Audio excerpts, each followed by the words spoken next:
Ladies and gentlemen, today's IdeaXchange session convenes experts, industry leaders, exhibitors, startups, and sustainability advocates to share practical perspectives and real-world experiences on advancing responsible, planet-friendly business practices.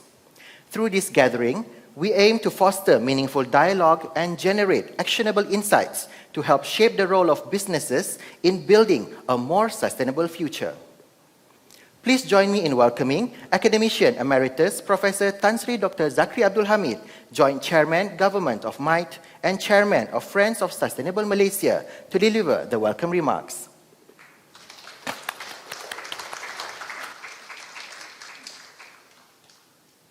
Bismillahirrahmanirrahim. Yang Mulia Academician Dato' Tengku Azman, President of the Academy of Sciences Malaysia, Yang Berbahagia Dato' Sri Mustafa Muhammad, former Minister at the PM's Department and advisor to the FOSSUM, Friends of Sustainable Malaysia, Yang Berusaha Puan Hazami Habib, CEO of the ASM, Yang Berusaha Academician Dato' Ahmad Ibrahim, the General Organizer of FOSSUM and the real force behind FOSSUM itself. Esteemed partners and stakeholders from the Quadruplex Helix, distinguished guests, ladies and gentlemen. I'll have a short welcoming remarks, then I will be chairing another extensive session.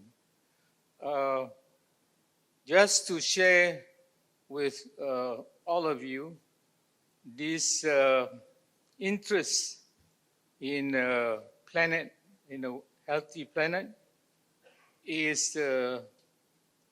has been initiated a long time ago. In fact, more than 30 years, to be exact, when the United Nations convened the Earth Summit in 1992 in Rio de Janeiro.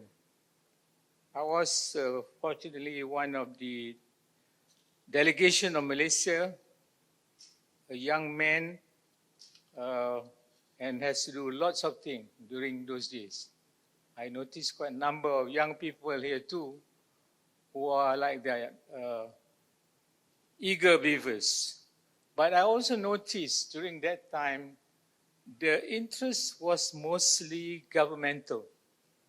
Government officials, delegates, negotiators, There's very few from the private sector. In particular, those that were there were really the big boys. The Unilever, the Sam Darby was not even there. And the interest was not around. So today, when I look at the participant list, I'm really delighted. I'm really encouraged by the interest, because eventually, if there's going to be a planet-friendly business, it has to be anchored by the private sector. They are the guys who are supposed to be constructive about sustainability, but for the main part, they are also the culprit for what we are facing today. But once again, let me welcome all of you. It's quite a good grouping here today. In fact, Dato' Ahmad, our number has been increasing by the day, really. And it's organic and dynamic, with little urging from us. It's kind of natural. So once again, welcome. Thank you for coming. We'll see you in a few minutes' time. Assalamualaikum warahmatullahi wabarakatuh.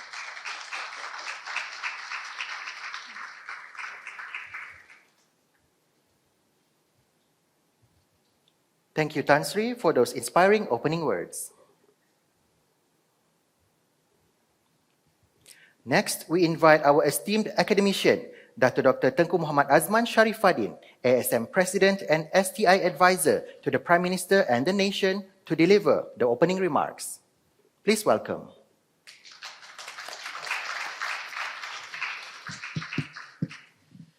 Bismillahirrahmanirrahim. Assalamualaikum dan salam sejahtera. Very good afternoon to all. Yang berbahagia, Academician Emeritus Professor Tan Sri Zakri, my good friend, Chairman of Friends of Sustainable Malaysia, FOSM. Yang berbahagia, Datuk Sri Mustafa, former Minister and Advisor to FOSM. We go back a long way, 1967, way before he became famous. The story will have to be told another occasion. Yang menurut saya, Puan Salmi Habib, CEO of ASM, Dr. Ahmad Ibrahim, my junior in school, glad to know you're very active in FOSM. Fellows, esteemed members of the ASM network, partners, stakeholders from the quadruple helix, now quintuple helix, because the fifth is actually the planet. Distinguished guests, ladies and gentlemen, let me begin by extending a warm welcome to all of you to the second IdeaXchange of this year. Today, we shift our focus to another equally vital pillar in nation building through a discussion on planet-friendly business, stories of purpose and impact. We are all friends of FOSM, and I will show why in the next few minutes. But for now, let me just say that we thank you for choosing ASM to be your partner for today.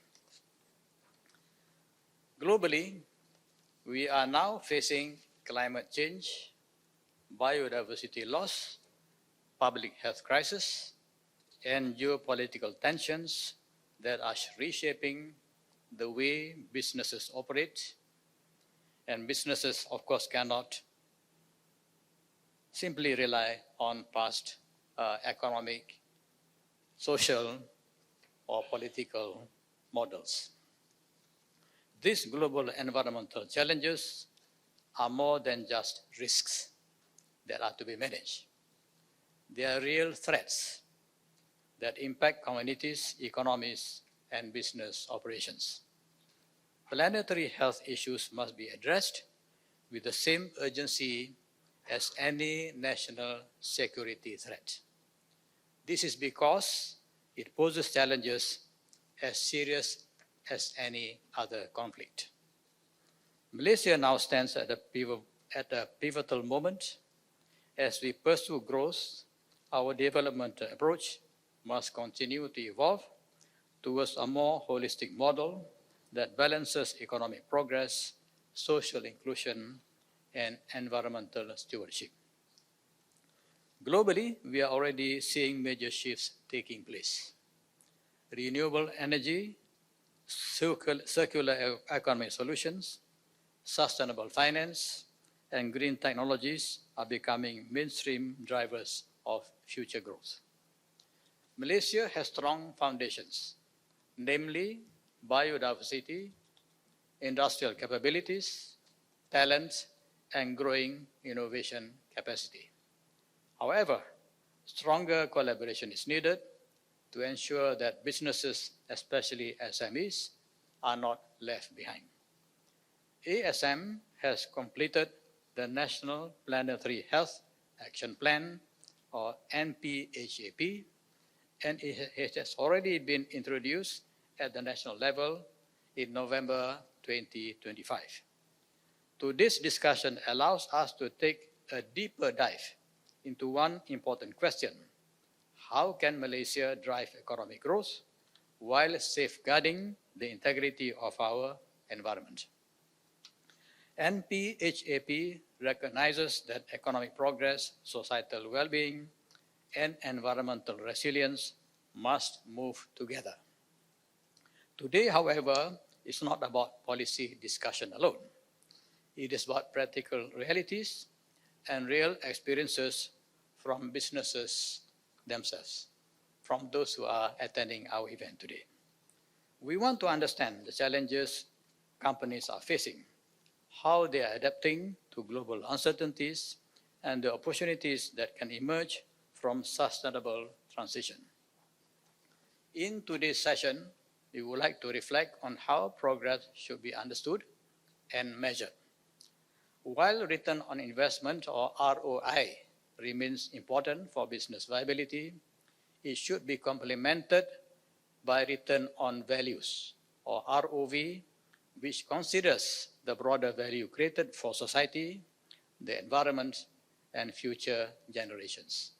Details are available in the NPHAP report. This is also where mission-oriented approaches can play an important role by bringing together government, industry, academia, and society around shared priorities and practical solutions. With the right support, sustainability can become more practical, scalable, and value-creating rather than an added burden on business. Allow me to quote from the keynote address by His Royal Highness Sultan Nazrin Muizzuddin Shah at the 8th Putrajaya Forum 2026 in Kuala Lumpur. I was honored to also speak at the same conference, and when I listened to his speech, it was elegantly delivered, and the speech, of course, is very, very well prepared. I would encourage you to read it. I consider it a masterclass and a gold standard of speech writing. Let me quote now. His Royal Highness reminded us that, I quote, "Environmental security is not a luxury agenda to be deferred until wealthier times. It is the foundation on which every other aspect of planetary and human security rests." Mind you, this conference was about, I would say, military and defense security. So this, he's bringing planetary health into the discussion is very, very fundamental. This reminder is especially relevant today. Planetary health must be treated as one of the defining missions of our time. It is no longer only an environmental concern, but a core foundation for human well-being, economic resilience, and long-term national prosperity. Ladies and gentlemen, since the introduction of the NPHAP, efforts have continued to bring planetary health into national planning, governance, education, and public awareness.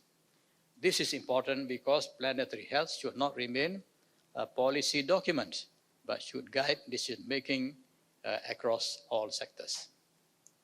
At its core, NPHAP is guided by 4 principles: humanity-centric, STI-enabled, nature-based, and values internalized.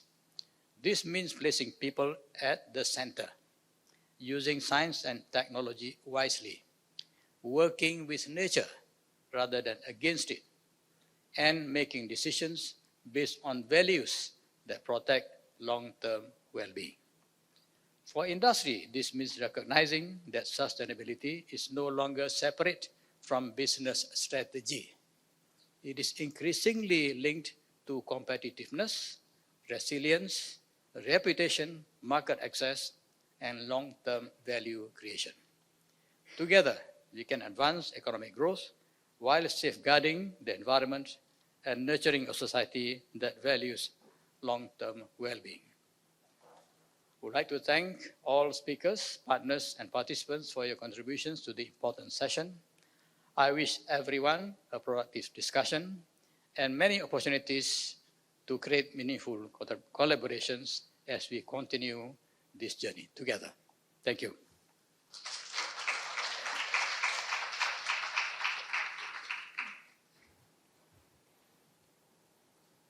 Thank you, Dr. Tengku, for setting the tone for today's important discussions. We now move into our first session, a scene-setting presentation titled Planet-Friendly Business, where businesses and MSMEs can start.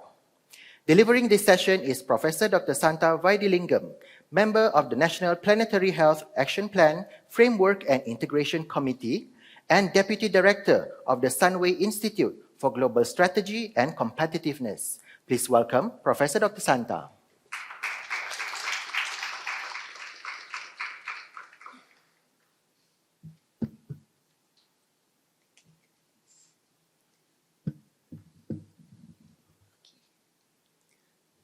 A very good afternoon to distinguished guests and ladies and gentlemen.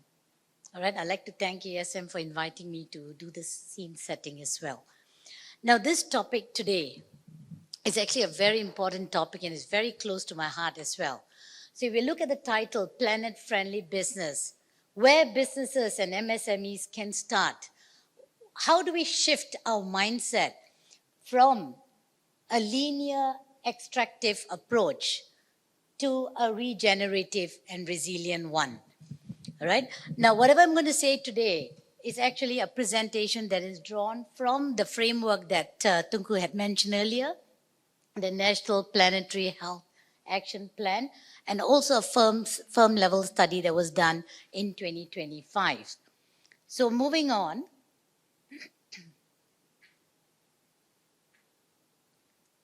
Now, what I would like to look at is the 4 connected dots here. So today we will start off with why planetary health matters for businesses.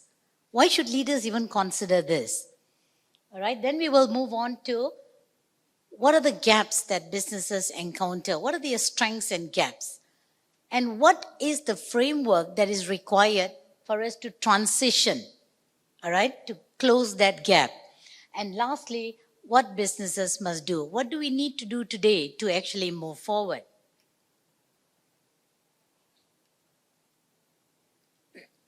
Why planetary health matters. Why should leaders actually care about planetary health? It is now today, it is not an option. All right, businesses have to take planetary health into account. It's not an option. It's actually a survival imperative. So we need to see what actually has happened in the past, which I think the previous speakers have touched on. So I will run through some of it. Now, what we see here is what's happening. On the left-hand side, you see that over the past 3 million years, you can see that the amount, that the fluctuation in terms of the thermal corridor of life, the heat was fluctuating between +2 at the warmest to around -5 degrees during the deep ice age. And this is over the past 3 million years when it was the Holocene epoch. Now, as we transition to the right-hand side, we are moving from Holocene to Anthropocene. All right? Here, nature dictated the human activities. In the Anthropocene, it was human activities dictating nature and causing that degradation. And so if you look at this chart, we see that global warming is happening. The transition from Holocene, which is nature-based, to Anthropocene, over the past few decades, we can see the temperature rise from 2 degrees to around 3 degrees within that short span. And that's very alarming. So this is basically to set the stage on why planetary friendly businesses are important.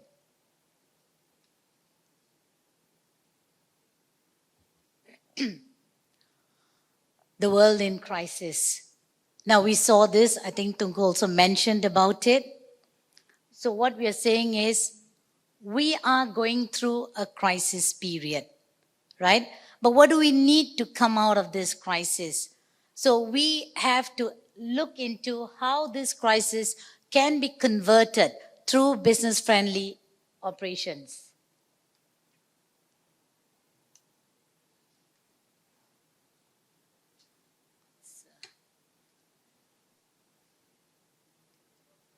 Okay, so if we look at the welfare costs. So what we said is we're moving from Holocene to Anthropocene. What we are doing is we are human activities are causing that detriment. And we find that the total disaster-related cost in Malaysia from 1956 to 2023 amounts to 5.8 billion. On average, a latest study was shown from 1990 to 2023, it's 98.5 million ringgit is the average annual cost for disaster-related issues. We also see that the welfare cost is an upward trend. So if something is not done now, we are in serious trouble because the welfare cost is actually going up very high. Now, we saw the reality, all right? The stark reality, the crisis that we are going through. But today, what I would like to say is that crisis can actually be converted into an opportunity. A lot of times we actually say that we have a zero-sum socio-economic development model. That's a myth. What we are saying is we need, if we want to increase our profit, it's at the expense of the environment. But we are saying that's not true. Data shows otherwise. We have done studies to show that we can actually shift the curve to the right. If we shift the curve to the right, what we are saying is you can increase the profit and at the same time improve planetary health. So the question is, how do we do that? Do we have the tools for it? So that's what will be looked at today. Okay, businesses who have done this will actually be sharing their views and so on. What's that green arrow there? How do we shift that curve to ensure that profits are made not at the expense of the environment? That green arrow is what Tunku mentioned earlier, the return on value. We need to move from what we call return on investment, from a profit maximization to more of a value, purpose-driven approach. So we need to move beyond ROI. So what we see today, we are not starting fresh. We are lucky to have frameworks that exist. But these frameworks have their limitation. You would have heard of the SDG goals. They are very macro level. You would have heard of ESG. A lot of companies are using ESG as a compliance checklist. But today what we're saying is ESG is part of our model, but we need to go beyond. We need to be able to do our businesses with a purpose-driven mindset, a value-driven mindset. How is that shift going to take place? We have interviewed a lot of firms and so on, and we find that many of them say we are business friendly because we are doing circular economy. But circular economy, in our definition today, is about reducing, reusing, and recycling. But the extraction is still taking place. We are still extracting from nature.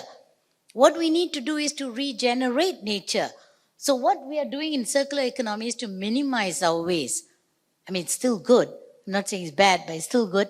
But we need to go beyond because extractive model cannot continue. So what are we advocating today from the National Planetary Health Action Plan? We are saying that planetary health versus ESG and Sustainable Development Goal, we need to have that paradigm shift. We need to move beyond the conventional corporate responsibility to active stewardship, co-stewardship. Leaders today, industry players, leaders need to provide that direction, that stewardship, that will, that grit that comes from the leaders itself. Because if leadership is not there, it's not going to trickle down to your employees and to their stakeholders. So how do we go about doing that to ensure that the ecological boundaries are not compromised? So I think Tunku once again mentioned ROI to ROV. Very briefly, I'd like to take you. When you look at ROI, it's like a seesaw. You want to increase your profit, it's going to be at the expense of the planet. What we are saying is you need to have a scale, a balanced scale where profit and planet friendly can work side by side. What we want is not to maximize profits for your shareholders. We need to look at the stakeholders. We need to look at everyone in this. Who are our stakeholders? We have the people, the community, our employees, and so on. So every stakeholder needs to be taken into account. So you want the returns to benefit your stakeholder. How do we do that? What tools do we have? We need to look at the second chart. What is that green arrow that's going to shift it? That green arrow, ladies and gentlemen, is return on value. What is return on value? Return on value, it's a long definition, but basically it is the sum of values gained not just to the organization, but to all stakeholders in the ecosystem. And we have defined return on value under 4 dimensions. ROI only falls under the economic dimension on the bottom right-hand corner.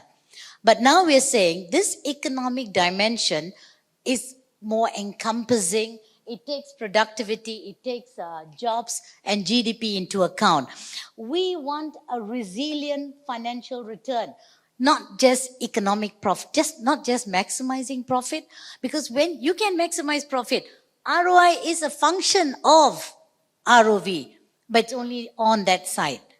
What we want to do is, we want to maximize profit.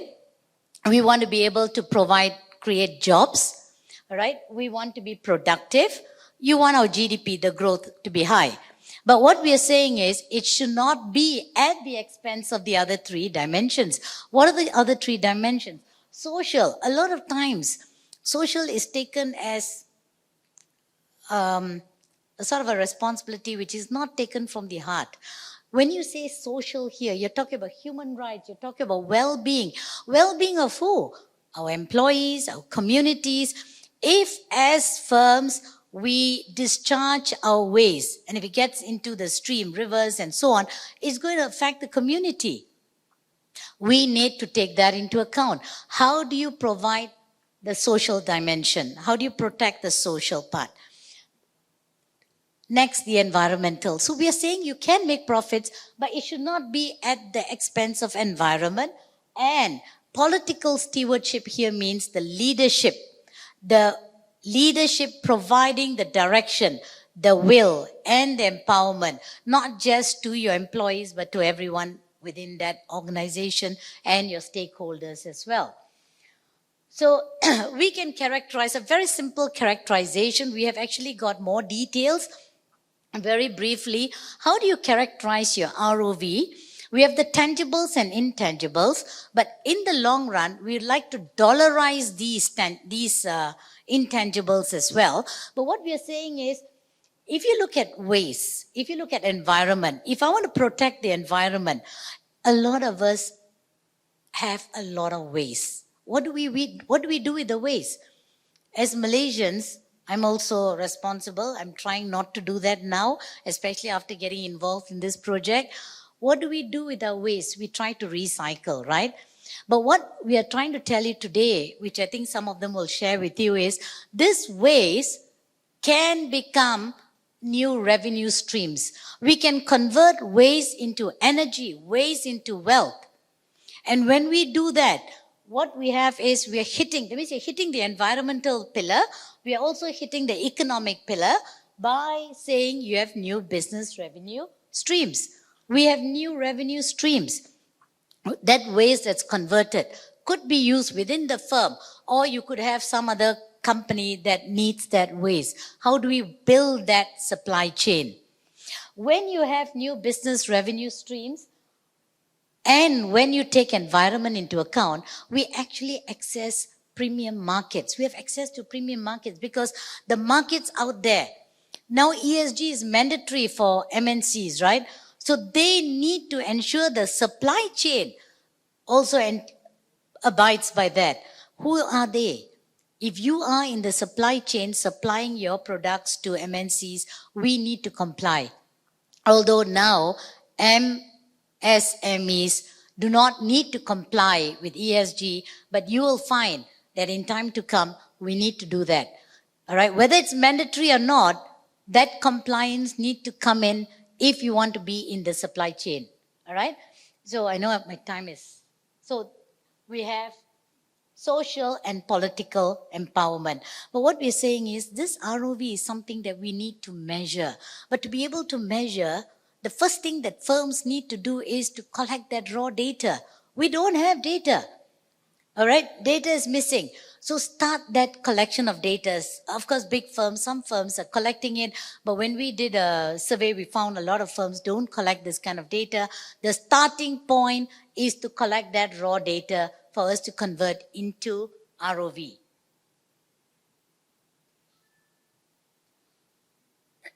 Now, what we have seen is, we have seen the stark reality, the crisis, where we say the crisis can be changed, can be transformed into opportunities. How? By using the ROV framework.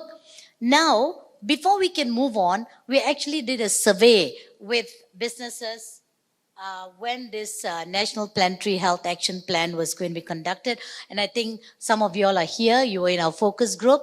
And what is interesting is, we did a survey of 714 firms, and we found there was high awareness among the firms regarding planetary health. They know the climate changes are taking place, global warming. They know the crisis that's taking place. That awareness is there.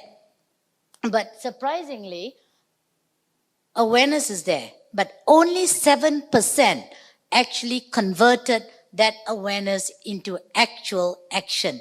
So there's a gap between the intention and action. We all have intention. I want to compose my waste. I want to make sure I don't throw rubbish and so on. I have that intention, but there's a big gap between intention and action. How do we close that gap? Willingness is something. So then we went on to ask the companies why they can't move forward. What is actually stopping them? So the answers that we got, the barriers that these firms talked about, they said weak governance framework. I think there'll be a session on governance later. So companies are saying that the governance structure is weak. They are saying that they don't have the right infrastructure. They don't have the necessary infrastructure, the sensors, the IoT, it's all very costly. They don't have the expertise, the talent. So how then do we move forward? How do we help firms to close that gap? We need to translate awareness into action. So today, what we are looking at is how can that be done? We are all aware, but how do we actually translate it?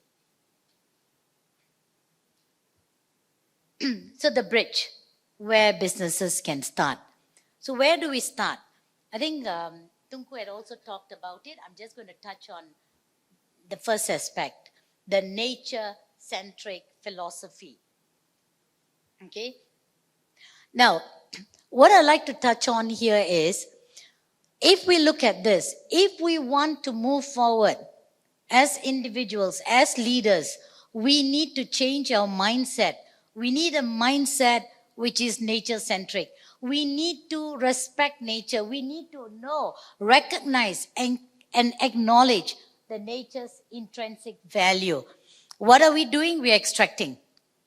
We must change from extraction approach to regenerative. That can only happen if we have the mindset of respect. How do you do that? We need to rethink. We need to rethink. That is shifting our mindset from profit maximization to purpose-driven, value-driven.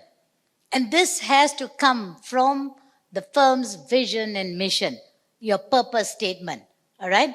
So, and then of course you have seen the circular economy of reduce, reuse, recycle, but that's extractive. That's about minimizing waste. It's not about regenerating your nature. Right? Now, the survey also highlighted that, that the ecosystem enablers are weak.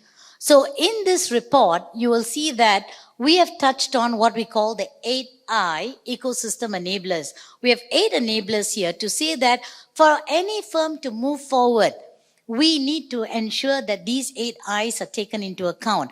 The first one is infrastructure. Firms have already said we don't have the infrastructure. It's very costly. But you find that we can actually collaborate, interact with researchers, with academia, universities, with associations and so on, to see how we can close that gap, the infrastructure.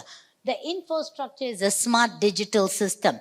So you can have good infrastructure, but if you don't have the IoTs and so on to collect that info, that sensors that collects that information, you find your high-end, cutting-edge technology is wasted. I need to be able to collect that and look at how I can decipher. But sensors alone is not going to give you the information. Remember, firms said they don't have the expertise. They don't have data analytics to analyze the data. So we need that intellectual capital to be able to analyze whatever data that was collected. So we have got intellectual capital coming in.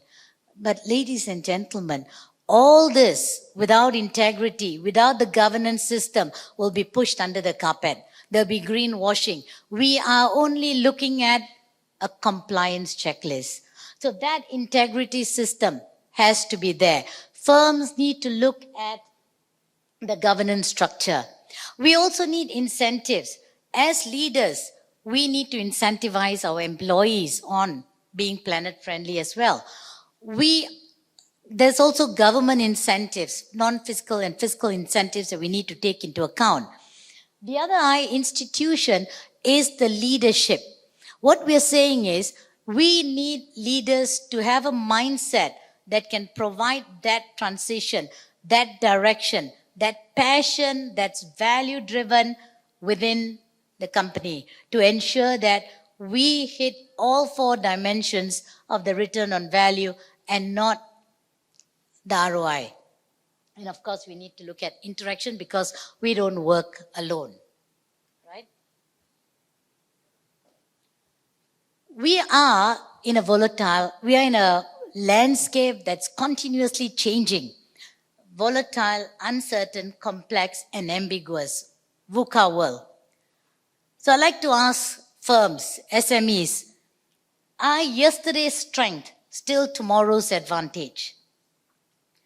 Do we optimize what we know or learn what we don't? Is learning a function or a way of operating? You see, a lot of times, learning is just a function. A lot of times we go for training, we come back, we don't incorporate it. Learning must be in the operating system within the firm. There has to be continuous learning taking place. And can our organizations adapt as fast as our environment changes? So we need to look at this. We need to improve our competencies from ordinary competencies, ordinary capability, into what we call dynamic capability, because we are in this VUCA world.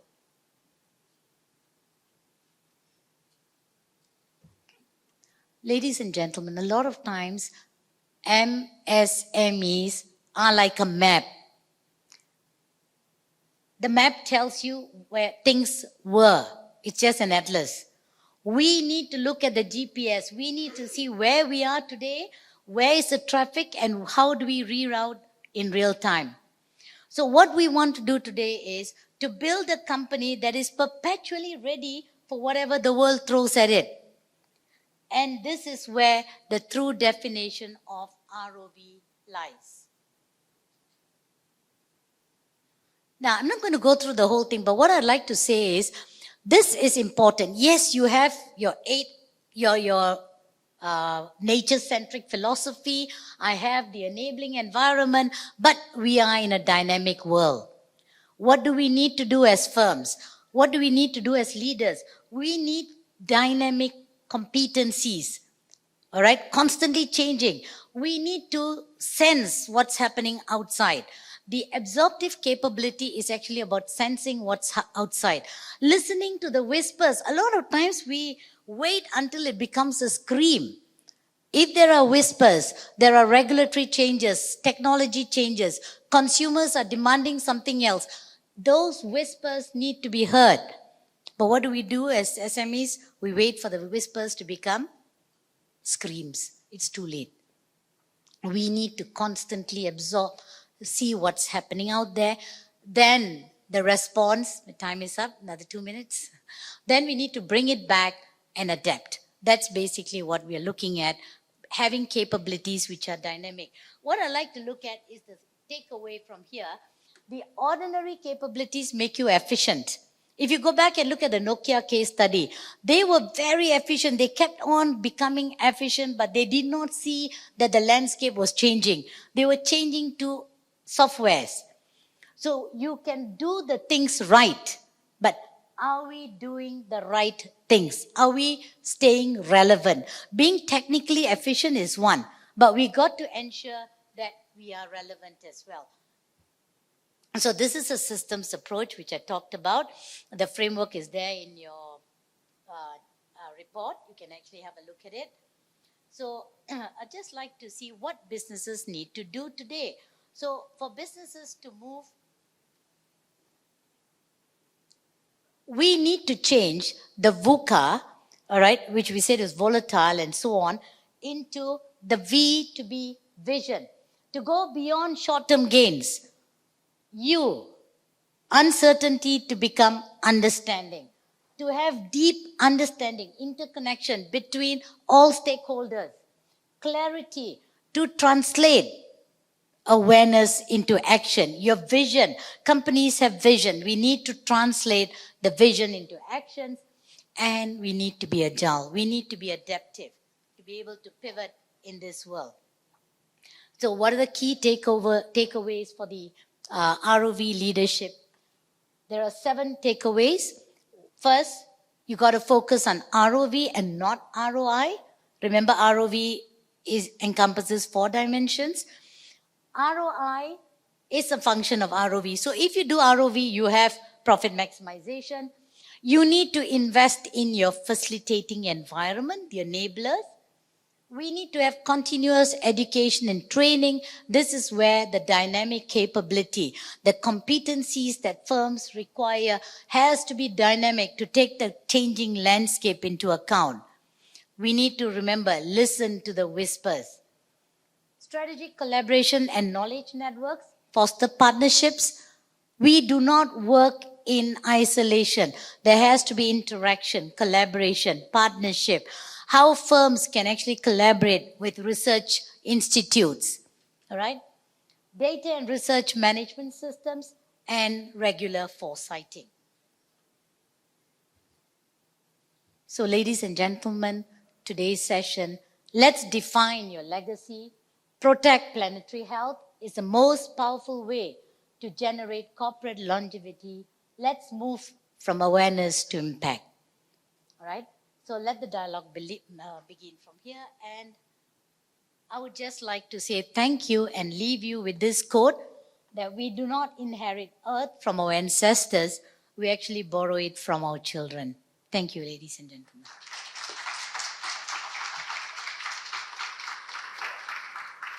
Thank you, Professor Dr. Sarta, for that very eye-opening presentation. We now move on to the business storytelling session, where we will hear inspiring sustainability journeys from industry leaders. This will be followed by planet-friendly journeys, business in action, featuring representatives from MSMEs and startups who will share their experiences and insights in advancing sustainable business practices. Then, a discussion will follow after both segments, providing an opportunity to further explore the ideas and experiences shared by our speakers. Ladies and gentlemen, allow me to welcome our moderator and 2 panelists on stage to begin the first half of the business storytelling session. First, I would like to invite the moderator, Academician Emeritus Professor Tan Sri Dr. Zakri Abdul Hamid, to the stage. Next is ASM Fellow and Partner of Q & Co., Mr. Q Jia Yao, and ASM Fellow and Managing Director of Galaxy Tech Solutions, Sendiran Berhad, Technologist Raja Shazrin Shah, Raja Ehsan Shah.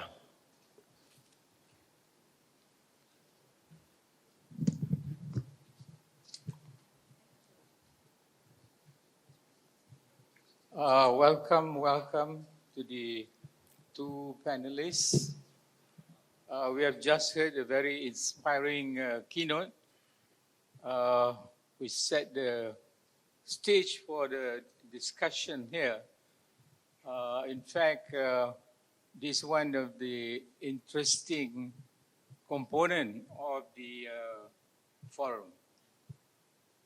Earlier, when I was introducing the subject, I mentioned it's mostly governmental, but eventually I think it's in the year 2000, the then Secretary General of the UN, Mr. Kofi Annan, launched the Global Compact, in which he encouraged the participation of companies to contribute to sustainability.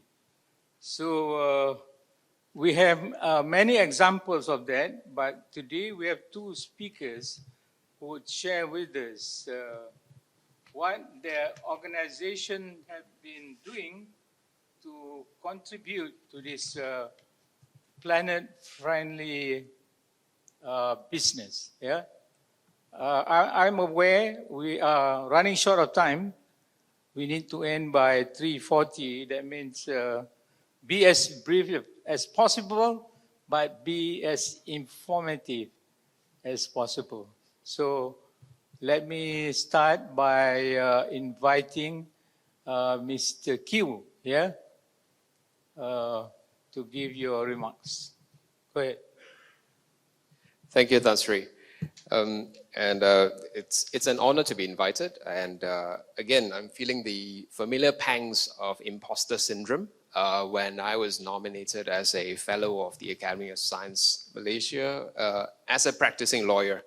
So I constantly feel as the lowest educated person in the room. And here now I'm being put here on this panel to share the story about perhaps as the business organization that I have. And so again, if you have any peek at our accounts, I'll be deeply embarrassed. But on other aspects, there are some reasons why, at least for us, we're keeping at it and we're constantly validated in terms of how we've structured the firm. So I guess I'll constantly flip between, because of the audience that we have today, I think we're in the presence of not just entrepreneurs, business leaders, but there are a lot of leaders in institutions, leaders in places where you're in the business of change, transition, right? Just as the National Planetary Health Action Plan is about a transition. Those of you who are working in climate change, you are in the business of a just transition. And so I'll speak to you from that lens, and I will flip between the micro perspective, which is at a firm level, organizational level perspective of how one makes decisions and chooses what to do, and trusting that, and then the macro perspective in terms of thinking about, because when we talk about impact, then I think the meaningful discussion is at the macro perspective. It's not just the number of how many clients did you serve. I think that is the most uninteresting aspect at the micro. So here's what we do, which is an absolute privilege. As a sustainable development law firm, we work on law and policy. And the nature of this as a product and service is that it is the conduit between tweaking and pulling the levers in the war room, if we use that ugly metaphor. And then it has macro impacts, for better or for worse. Or, as Prof. Santa said, is it a zero-sum game? How are we thinking about balancing, right? I use the word balancing in air quotes because now everyone seems to, you have to balance so many things. So many things you have to balance, right? So you're running out of bandwidth. So the work that we do is interesting in that the work chooses us because we chose the purpose. So the firm started as a purpose-oriented organization and not as a market-oriented organization. So that's the conceptual beginning. It doesn't mean that we ignore the market. We have to be extremely savvy about the market in order to understand where revenues will come. But that prioritization means that revenue is in order to serve the purpose. And so having that declared and holding ourselves as well as inviting our stakeholders, which is a phrase that Prof. Santa has used again and again, stakeholders meaning our own employees, our partners that we work with, our clients, and everyone else can hold us to that. And we say hold to account, that's a spectrum, because they can also share with us to say, hey, you know what, you can do this better this way. Or we also are listening, so that we are constantly listening. So we're listening before they become terrible screams. So we're very far away from screams. And instead we hear a lot of very, very useful feedback. And that feedback is really informs us from two aspects. One, in doing our work itself in terms of having a better and better and more advanced grasp of, let's just say, the laws and policies that we're working on, because we are triangulating reality all the time from the diverse stakeholders, the people that we work with. And immediately you realize, if you're structured this way, you immediately realize that the higher the quality of your relationships with your stakeholders, the higher the quality of these things, that feedback, assistance, opportunities that you have. And you are in an environment immediately of abundance. Let's use that word. You have a lot, even though on our accounts we're in debt or we're treading water. But there is an abundance, and you have a good sense, because you're paying attention to the market, you have a good sense about the talents that you're able to attract and retain.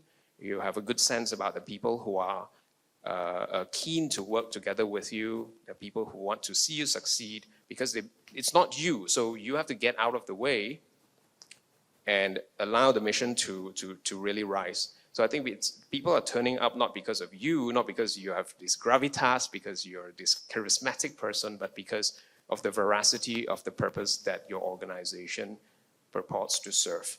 I think being aware of that is foundational. So that's at the micro bit as well as that macro bit. And so that kind of like how that comes along is a microcosm example of that is like our work in environmental justice as lawyers together serving voluntarily with the Malaysian Bar on tackling the issue of transboundary haze pollution. So that was close to a decade of work in that area. Forces you, as you are thinking about business accountability, how do we pin harm to people? So human rights being affected, environment being affected. How do you bring that home? How do you bring these chickens? How do you collect all the chickens which is dispersed so far away and bring them back to roost in the correct places where responsibility lie? That was really tricky, and that kind of work was the kind of effort where as we remained committed to it, then one day you find yourself in a strange situation where you become a fellow of an organization, of a platform, in which then you can tap on the cleverness of all the other fellows in the network, and then you start to expand your thinking or sharpen your thinking in terms of systems thinking. You start to have a bit more confidence in thinking about complex adaptive systems and you start unlearning that kind of previous linear analysis of policy intervention, where we tweak these incentives and then those groups of businesses will behave this way. And so that has been useful, because it shapes, not only does that commitment to the purpose that makes sense to you, the commitment to that purpose, it augments what you do in more ways that you can imagine. And I think the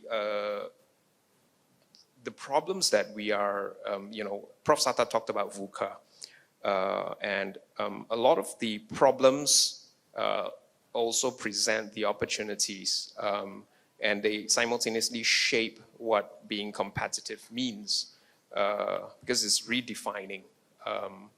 Because the landscape has been redefined, VUCA is but a reflection of the multiple crises that we have: climate change crisis, the crisis of biodiversity loss, crisis of environmental pollution. So, and there are lots of opportunities that are arising. And when I say opportunities, I don't mean like, oh, guys, we can make a lot of money from this, but I mean there is a lot of work that requires leaders and problem solvers to address, right? So, and these are wicked problems, right? Wicked problems, I mean it like in a sense that Rittel and Weber have spoken about, right? The characteristics of wicked problems are that they are impossible to define. They will never be solved. You can only throttle things down, you can slow trends down, and you won't know, and you have only, very often you only have one shot at these problems, and there are a few other characteristics. So these are wicked problems, and as the products and solutions require us to, as our products and solutions require it to be are required to be expected to be competitive in a market that exists in society and exists in a planet that is subject to this reality we spoke about of triple planetary crises, then that commitment to purpose, that ability to listen to the sounds and to process that data is what would make you competitive and determine what is success or otherwise. Tan Sri. Thank you. I'm a scientist and you are a lawyer. Somehow, somewhere along the way, I lost my way, but never mind, we'll come back to that. Let's move on to the second speaker, Raja Sharon. Let's see if you can tell us some stories that would engage all of us. Thank you. Thank you, Tan Sri.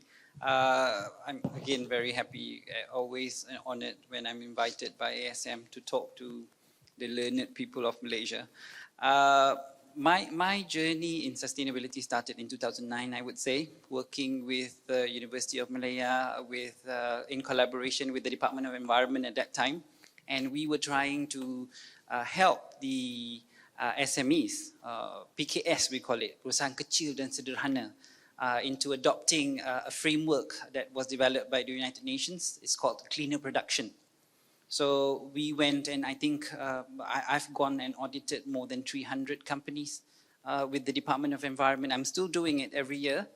And we focus on SMEs. And when we say SMEs, sometimes they're not really small, they are micro.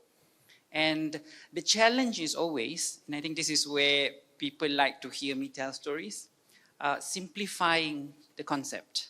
So when we talk about planetary health, when we talk about climate change, there's always this one concept that is underlying and requires strong understanding, fundamental understanding, and that's sustainability. And that's a hard concept to understand because we've sort of been brainwashed since we were in school on pollution. And pollution is something that is easy to understand. And I always give this example, exaggerated, but a good example to demonstrate the case.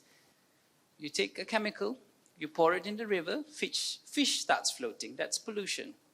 Smoke comes out from the stack, birds starts falling down, that's pollution. Right, but what is sustainability? Because I get this look from the industry all the time when I go with the authorities to come and audit them, saying that this is voluntary, this is good for your future. And they leave me with this, what are you saying? And what do you want me to do, right? So this is where now we have to go back and try to explain what sustainability is. And sustainability is like that sugar that you cut from your drink, that one less teh tarik that you take, because 10 years down the line, you're going to develop diabetes, right? So this is the idea that you have to bring forth. And for the National Planetary Health Action Plan, I was working with, I can see Dato' Lui there, and I was the writer for the VCBC, Values, Behavior, Culture and Behavioral Change, something that I'm not very comfortable with as a chemical engineer.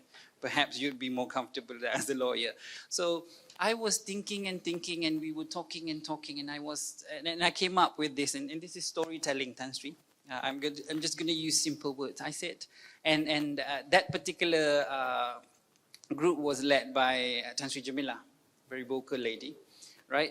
And at one point, I keep repeating this as a story to highlight a point. And I'm not going to be very cultured in my example here, but I'm going to say, I told Tan Sri, we need to get people to appreciate the planet, like how orang tak makan babi, I said. And she says, what are you talking about? You know, you have murderers, you have the worst of the lot. But you know, the Muslims around the world, babi tak makan.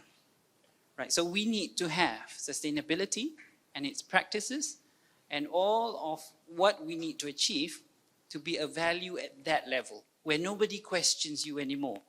Because right now, when we're explaining, Prof. Santa, you did a good presentation. But if I'm bringing that to the industry, I would not package it like that. Because again, I will be left with that response. What do you actually want from us, right?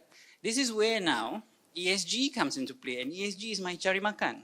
I write ESG reports for banks, for manufacturing companies, you know, the Berhats, the public listed companies, and they don't have a problem. But then again, they lose their way also, Tan Sri. They look at ESG as a compliance checklist, and this is where everyone becomes suddenly confused, and you can see this. The latest confusion is the public consultation by SSM. It's ongoing, extended to the 16th of June. And some people is going to hate me for saying this, but people don't understand. I think somewhere along the way, because ESG somehow managed to transform a lot of companies, because they have to write things in their report. And when you write things, you don't write nasty things. So somehow, kita ni orang malu-malu, right? Or Asia, we tend to be shy when we want to disclose nasty things. So that transformed companies. So I always use this analogy as well. It's cutting fruit with a spoon. You get cut fruit, but it can be messy, but you get it. So ESG is like that, right? It wasn't built to transform companies. It is not a framework to solve the world problem. It is a tool for investors to invest in resilient companies, having the scale of sustainability performance. That's it. But like that, what was that injection that people keep putting to lose weight? Ozempic, right? It's for diabetes. But people are using that to lose weight. If you lose weight, why not? So this is why when people start saying about ESG compliance and things like that, I say it's fine.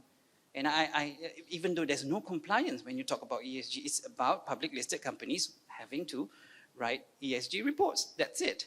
So this is where I go around and tell stories. I do this for a living. I tell stories. And coming back to SMEs. And this is where I think I've taken this beyond just my rice bowl. I've written guidelines, and I'm very happy to be invited by ASM to join the National Planetary Health Action Plan. I am currently working, I see Mr. Teo behind, with, again, Academy of Science to write the Sarawak Mineral Policy, which I'm proud to say we've slipped in planetary health inside. Whether they realize it or not, it's not important. The impact at the end will be good. So we've been cheeky. It's fine, right? I've also, a couple of years back, this was before COVID, invited to write the standards for SPAN, for water, for equipments and technology that are coming in. And again, I leveraged on the lesser understanding of people. I've slipped in a requirement to declare GHG emissions for technologies, to be part of a decision-making process, no longer the cost.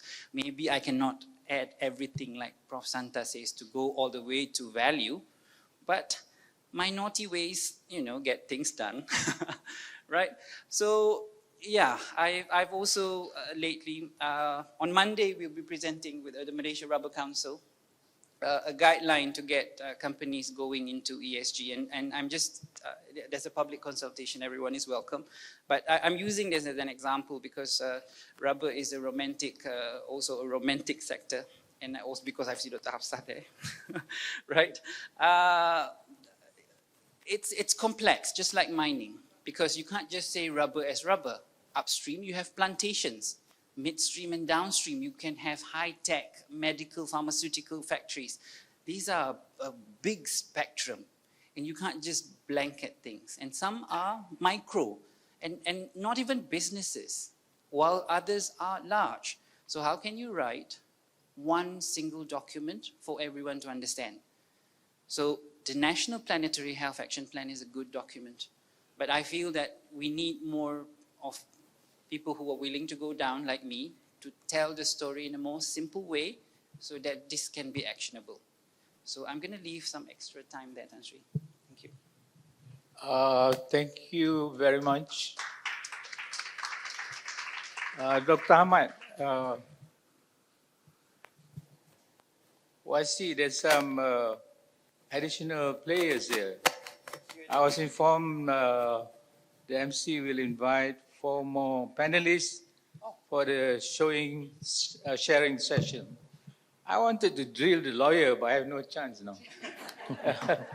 Let's go ahead with the 4 presenters. Thank you, Tan Sri Zakri. We will now proceed to the next segment, Planet-Friendly Journeys, Business in Action, where representatives from MSMEs and startups will share their experiences and insights. First, I would like to invite Ms. Julie Fu, Secretary of Persatuan Pertanian Regeneratif Malaysia.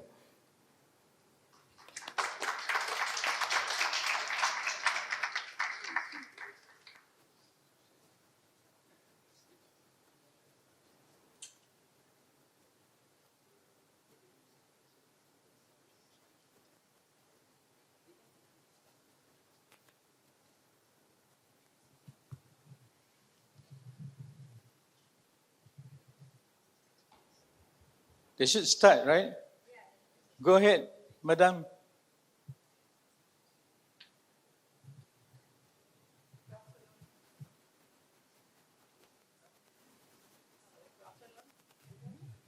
Loud and clear.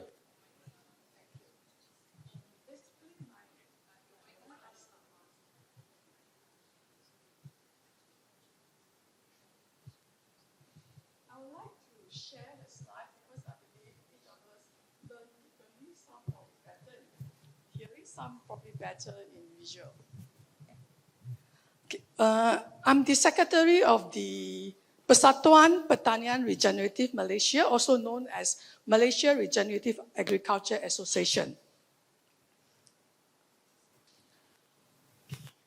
Our founder is Mr. Michael Ong. What he believes is that soil is not dirt.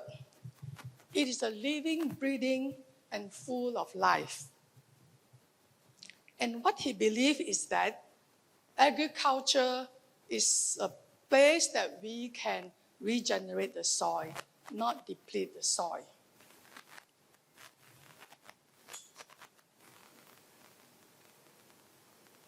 Okay, PPRM vision is to transform Malaysia farm into vibrant, resilient space.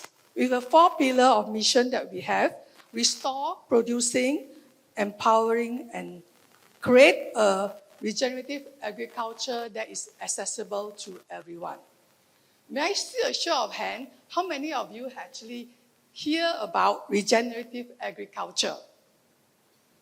That is good. Quite a number of you have heard about it.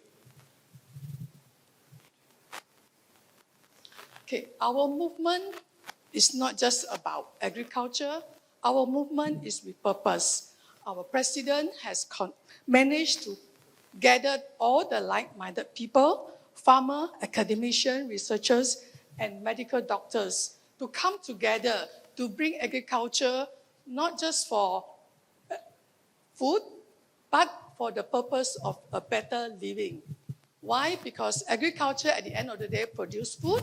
Food produced for us to be a better living standard that we want to achieve.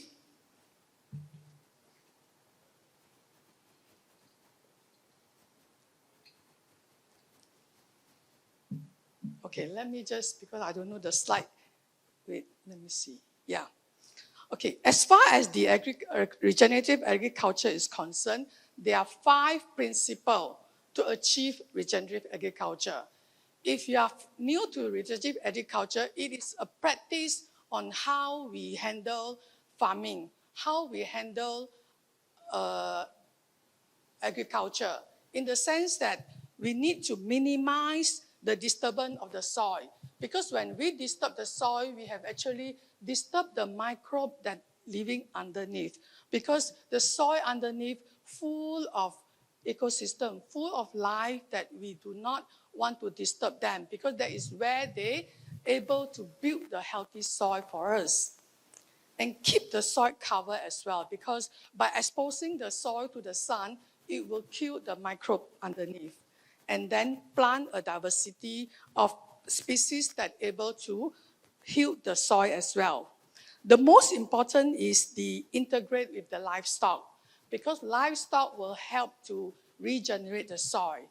But some of you may say that, oh, we should not put a livestock. Livestock will make the soil acidic. But because the method is not correct, you need to integrate with livestock with the proper method through a rotating grazing. That will help to improve the soil.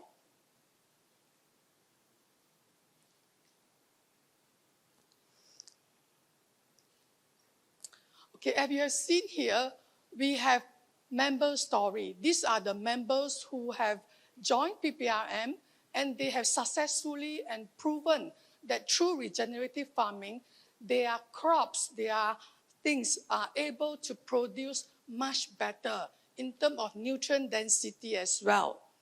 If we have here, under the Hiroshima University, UPM, they have a living lab. Living lab meaning they have a cow and goats do a rotational grazing in the oil palm estate. This is a pilot project that they're already done for more than a year. So it have a proper proven record on how the soil has been improved in terms of from the degraded soil to a healthier soil. And for this, the first picture under the, you see Mr. Jagong there, he also have a very degraded soil. And over the years, he have go through the process of regenerative agriculture, and he actually have able to produce a very good harvest of the corn. If you go to grocery, you are able to see the Mr. Red Jagong. Okay, I will share with you a video on how our founder, Mr. Michael Ong, used the method of regenerative agriculture process to introduce livestock, which is chicken, in his coconut farm. Michael, what makes a good regenerative chicken farm? You must move the chickens daily, monitoring. Just like what we have here, we move them every 2 days to new pasture. Chicken actually is our tools, and we don't use the chicken destroy the land. So these are part of the regenerative farming practices. The chicken follows the cook. We'll move the whole cook to a new pasture. There they will fertilize the soil. When the time comes, after the monitoring, we will move them again to a new pasture. What happens when you don't move them around? You create a lot of bare ground. Bare ground is very bad for the soil. There will be no infiltration of water. Microorganisms exposed to the sunlight. This is one of the practice. Fixed chicken coop, where the chicken lives at one area, the soil condition is bare ground. So what happens when it's bare ground? No more microorganisms and no water infiltration. This is where flooding and our rivers are having teh tarik color. As you can see, bare ground actually there's no water infiltration and the poop is not processed and not reused. So we will create a lot of smell and ammonia. Healthy pastures, there is plenty of grass, microorganisms, healthy soil, which we can use the poop to regenerate the soil. Okay, my time's up. Anyhow, I will just share a little bit on the launching that we had. We had launching on the 26th of April. with the support from the Dato Sri Nur Azman, who have came to do the launching. And we have also incorporated with strategic partner like Surrey Institute, Holistic Management, UPM, USM, UMK, as well as MNU. If you'd like to know more about regenerative agriculture, we have a booth outside. Do visit our booth. Thank you so much. Thank you. Thank you. Thank you, Ms. Julie, for the presentation. Next, we have Mr. Yovindra Kanezin, CEO and co-founder of Reclimate Sendirian Berhad.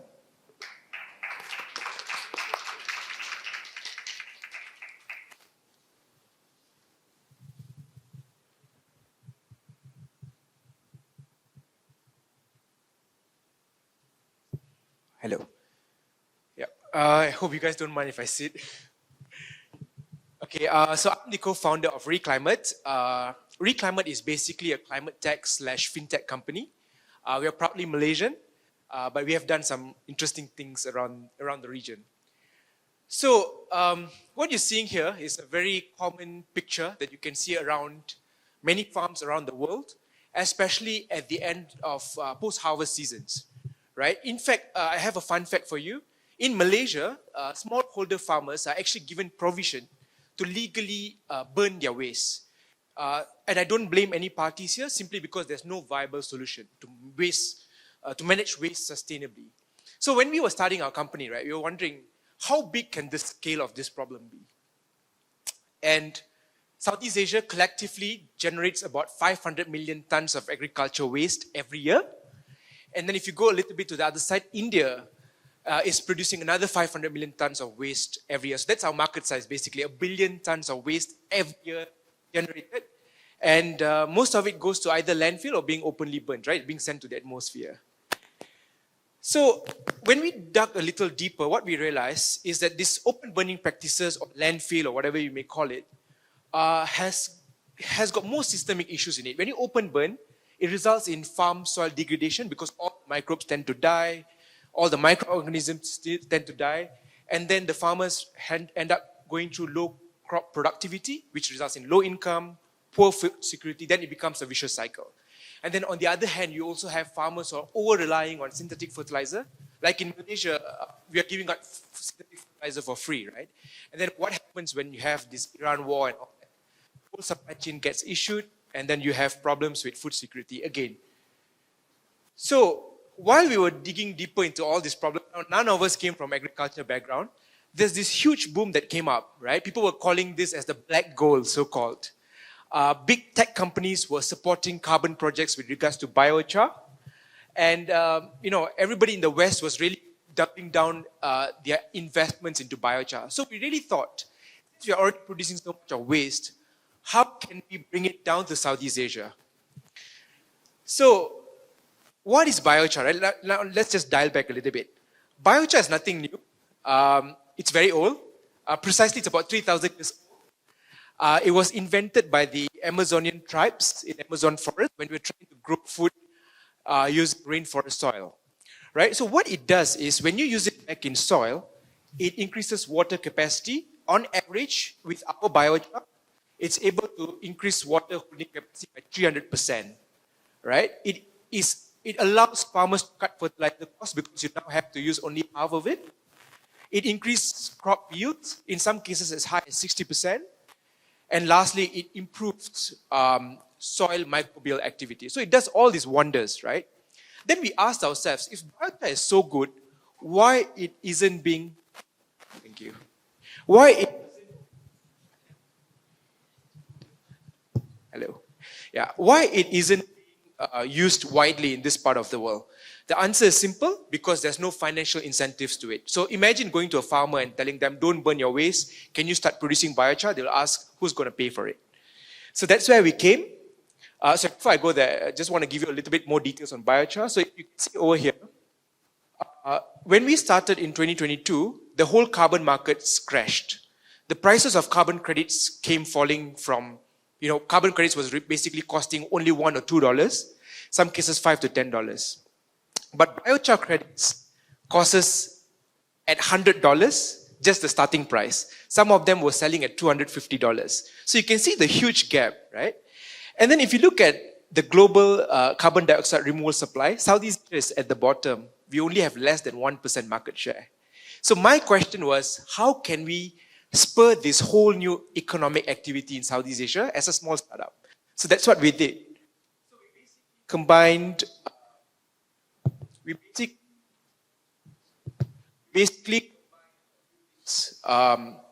basically what we do is we go down to each farms, we put up a very simple machines to them, we tell the farmers, whatever waste that you generate, you put it into the machine, you operate it, the machine will churn out something called biochar. That biochar, you mix it with your fertilizer or compost and you use it back in soil. So instantaneously, farmers do not need to rely 100% on external fertilizer. They can start self-producing their own. And the machine, we give it to them for free. All right? On the other hand, which is the tech side, what we did was we basically put all these IoT sensors in the machine to draw real-time data from the operations. That will convert the data into carbon credits. So for every ton of biochar that they produce, they are getting 2 carbon credits, one at $100, of which 75% of the revenue still farmers. So now it becomes easy. For farmers, they're saving fertilizer costs, they're producing their own fertilizer, and on top of that, they're getting $75 for every ton of biochar they produce. So we pretty much solved the entire equation, right? We were able to scale all across. So basically what we have done is we have combined technology, operational know-how, how to produce the biochar, global certification. All of our projects are certified in Switzerland by European Biochar Certification. And we combined financing all into one package. And we just tell the farmers. So can you imagine, explaining ESG is already challenging. For us to go down to the smallholder farmers in Indonesia and telling them about carbon credits, it wasn't an easy journey for sure. So,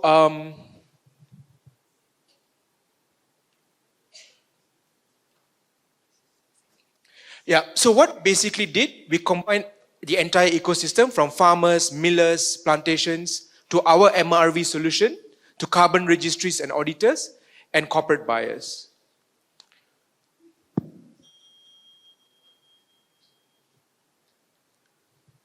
What we have learned, I'm just going to wrap up, but what we have learned is, in scaling sustainability, what's important is strong partnerships. You have to get everybody's interest aligned. Adoption requires practical value. It's easy to sell sustainability as a cost, but it really needs to make value for those who are involved. And lastly, it only makes sense when environmental and economic values are aligned. So today, we turn 2. We were started in 4th June 2024. Today, 4th June 2026, we've turned 2. And what we have done, whatever we have done, we have grown together as a team. We have moved 5,000 tons of agriculture waste away from open burning. We have helped farmers to save up to 50% in cost. We have allowed them to increase yield by up to 30%. And we have empowered over 400 farmers around the region. In the last 2 years, we have launched projects across Malaysia, Indonesia, Philippines, Cambodia, Sri Lanka, and now we are launching projects in Papua New Guinea.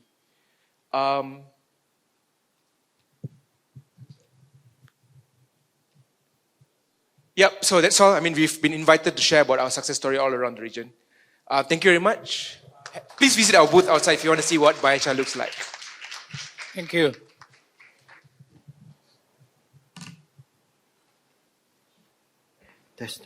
Thank you, Mr. Yovindra.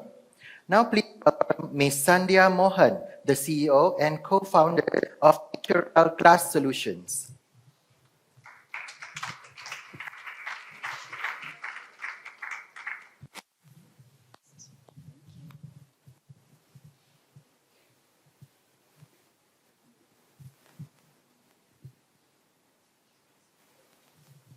Hi, good afternoon, everyone. My name is Sandhya.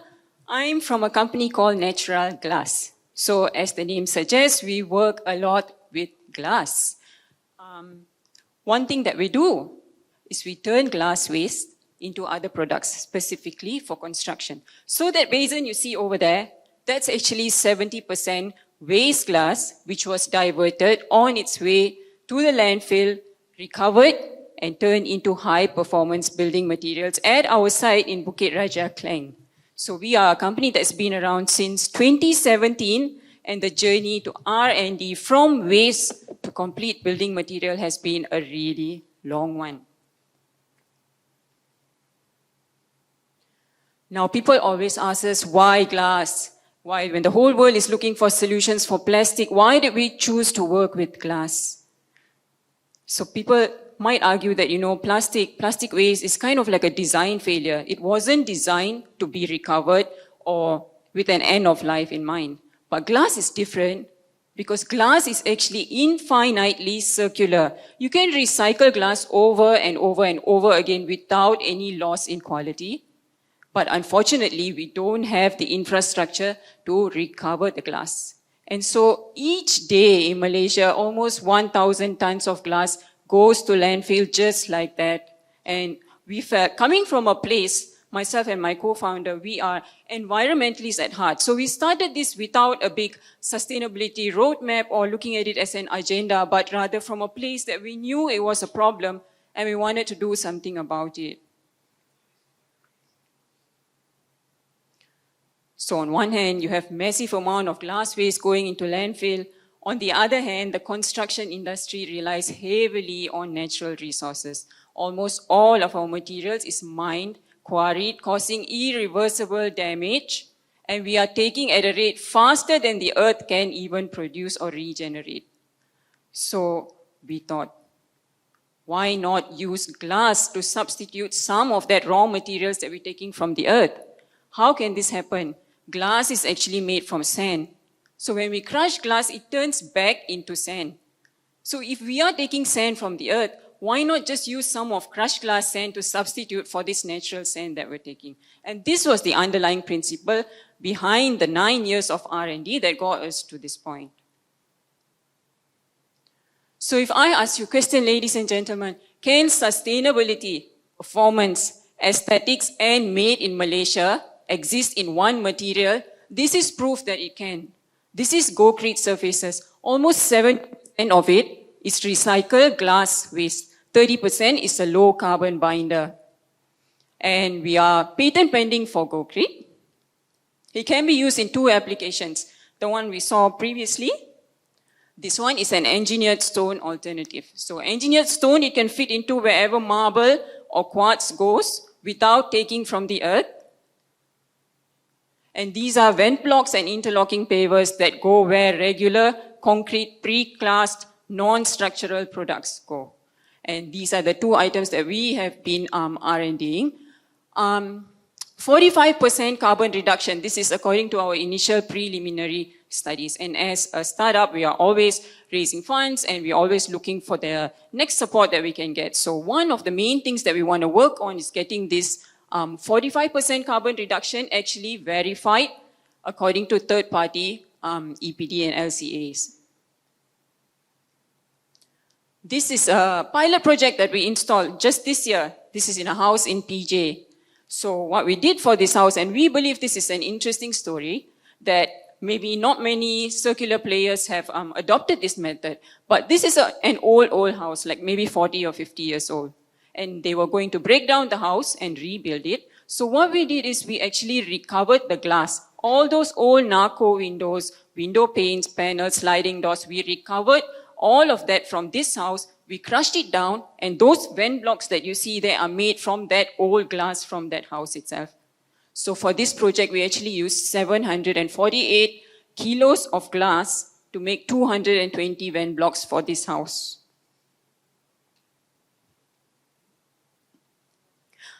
I'm not one for doing things for the sake of compliance, but for the sake of the papers, yes, in one house, 310 kilos of carbon was avoided. 748 kilos of glass was diverted. But imagine if we scale that to a whole taman. If you have a taman of 300 houses, what happens? The numbers look huge. And the numbers are verified actual data that we can provide. So each piece of glass that we use in the construction material is tracked. The source is tracked, the volume is tracked.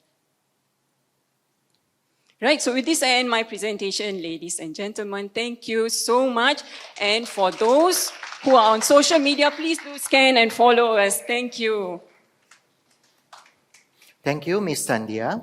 Finally, may I invite Mr. Stephen Ng, Director of Geomax Rubber Innovative Products.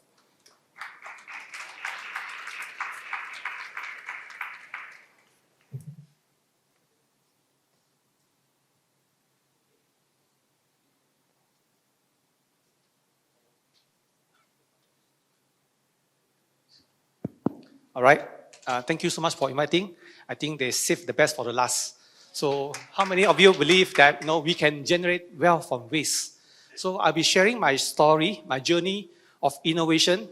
That innovation caused me to lose everything. And the same innovation, I gained so much. So what is this innovation all about? Okay, sorry, I'll go back.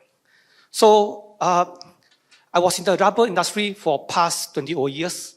We're a family business doing footwear industry. And we use a lot of synthetic rubber. But this rubber was, we get it from overseas. So, and in 2018, I got to know that Malaysia is the world's largest glove producer. And every month they generated a lot of waste, synthetic nitrile glove. So I was thinking, if I can use this waste and turn it into a material that I can use for my footwear, I will have a competitive advantages. But the idea was not well received.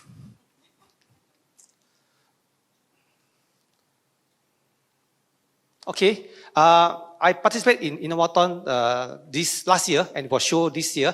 And my friend here, Aris, also Innovathon's winner. So I will play a video. Apa ni? Ni saya tengah cari formula untuk recycle glove ni. Kotlah boleh jadi safety shoes kita. Kalau pakai glove ini, tak mungkin boleh pass rim test. Bos, kita cuba pun belum. Kalau berjaya, boleh kurangkan kos. Lagipun kilang glove bagi free saja, Ma. Sekalilah, bos. Kita sama-sama usaha. Demi masa depan company kita juga.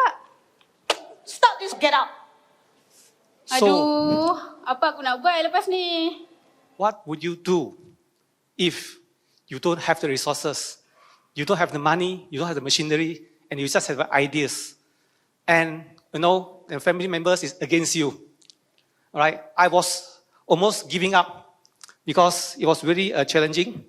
And I'm lucky I met my mentor. His name is Paul Wong. Although he's younger than me, but he's much wiser than me.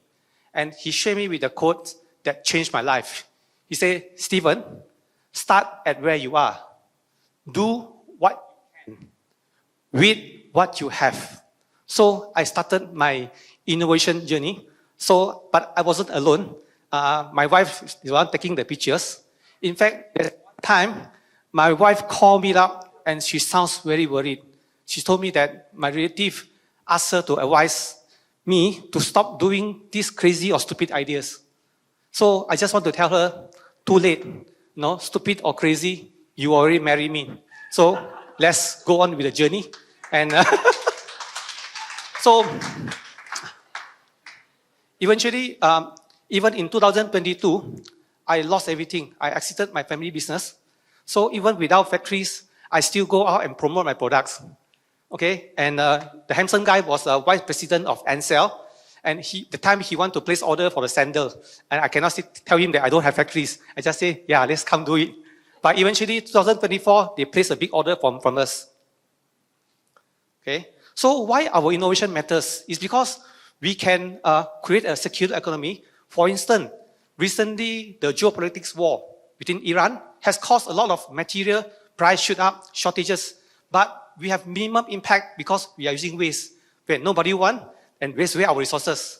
And second thing, we do not increase our price to our customers because we have advantages on the price. Okay? Besides, we can be able to protect environment. So we got our patent under utilities of innovation, and yesterday we got another one. So what we hopefully is we can create a truly circular economic products. Okay? So like glove, I was given second chance. So in 2023, I started back my small factories. So we are located in Klang.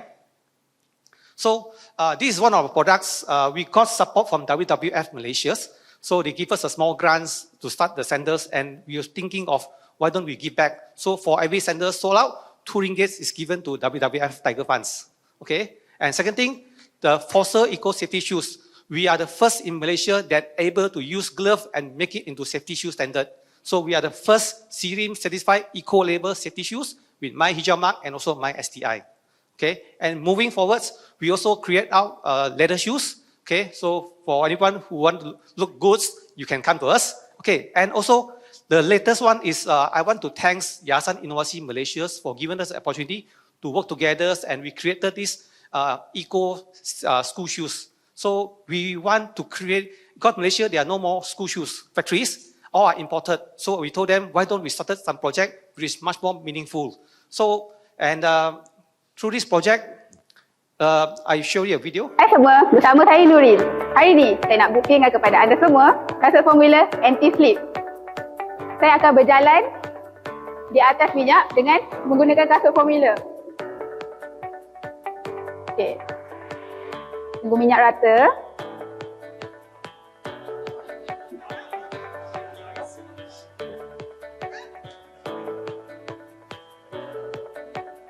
Okey. Sekarang saya akan naik dengan di atas loop 30 darjah yang dituang minyak tanpa memegang. Okey. Okey. Kasut formula boleh grip. Sekarang saya akan turun.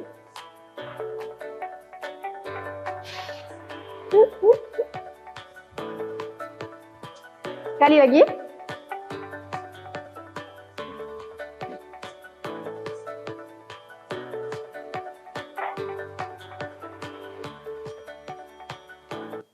Okay, because of time limits, I have to move fast a bit, sorry. So we also donated to schools and orphanage. And on top of that, we also going to come up with our products, and beside making into shoes, we also look into a new concept. I call it Beyond Rubber, where the material also make into bags. Okay, these are some of the new products. And we also look into other materials like sawdust and jeans, where we can also recycle using the same technologies. So we also partners like MST Golf. Okay, and so these some pictures. Yeah, this is a collaboration with the Ansel and the glove industries. So, so my last presentation is, what I gain doing sustainability, doing, eco-friendly. I not make a lot of money now. I'm not very rich, but the most important thing is, I'm very happy. I find my purpose. I found my dream teams, and the team not only profit-oriented but purpose-driven. Thank you.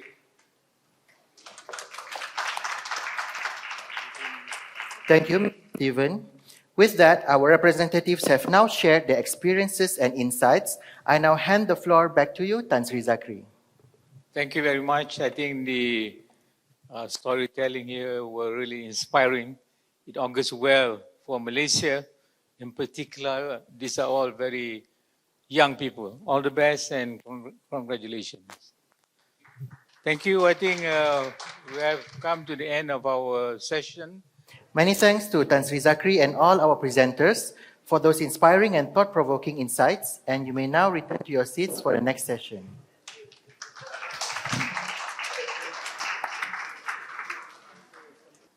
Let us welcome our moderator panel on stage in the fireside chat. First, I would like to invite the moderator, academician Professor Dr. Ahmad Ibrahim, to the stage. We also have Dr. Renard Siu, Group Head of Corporate Sustainability of Yinsen Holdings Berhad. Please welcome Ms. Marina Yok, owner of the Malaysian Institute of Corporate Governance. And finally, may I invite Dr. Surina Ismail, Chief Sustainability Officer of IOI Corporation Berhad. With that, Dr. Ahmad, the floor is yours. Assalamualaikum and very good still afternoon. It was a very enjoyable session just now. I think we need to go back to this planet-friendly business. We know that the world population now is encroaching 9 billion. And we need resources to drive living, for food, for transport. And it has been reported or has been analyzed by some groups. At the rate we are going, we will soon run out of resources. because all resources are finite. But the way we are consuming resources is like it will be there forever, infinite. So now, if you look at who is responsible for this state of affairs, much of the blame or much of the source is business. Is business, the way we do business. For example, if you look at the way the car companies sell cars, they practice this theory of obsolescence. They want the cars not to last long. 5 years, you have to change another car. This is not sustainable. I recently read a story on TV. Copper, you know, copper is needed in all of our electronics products. Now people are concerned that we are running out of copper. So the issue before all business is it, resources is a very important component in all business. So if business run out of these resources, where is the business? This message should go through. That's why we talk about circular economy. Circular economy is about making your materials as infinite as possible. That's the whole concept. So today, what we want to talk is, how is business responding to this new demand, which is going to threaten their business? Eventually, if they don't toe the line in terms of managing the planet, their business will suffer. So how do we convey that message? So I would like to start with that with Renaud. Yeah.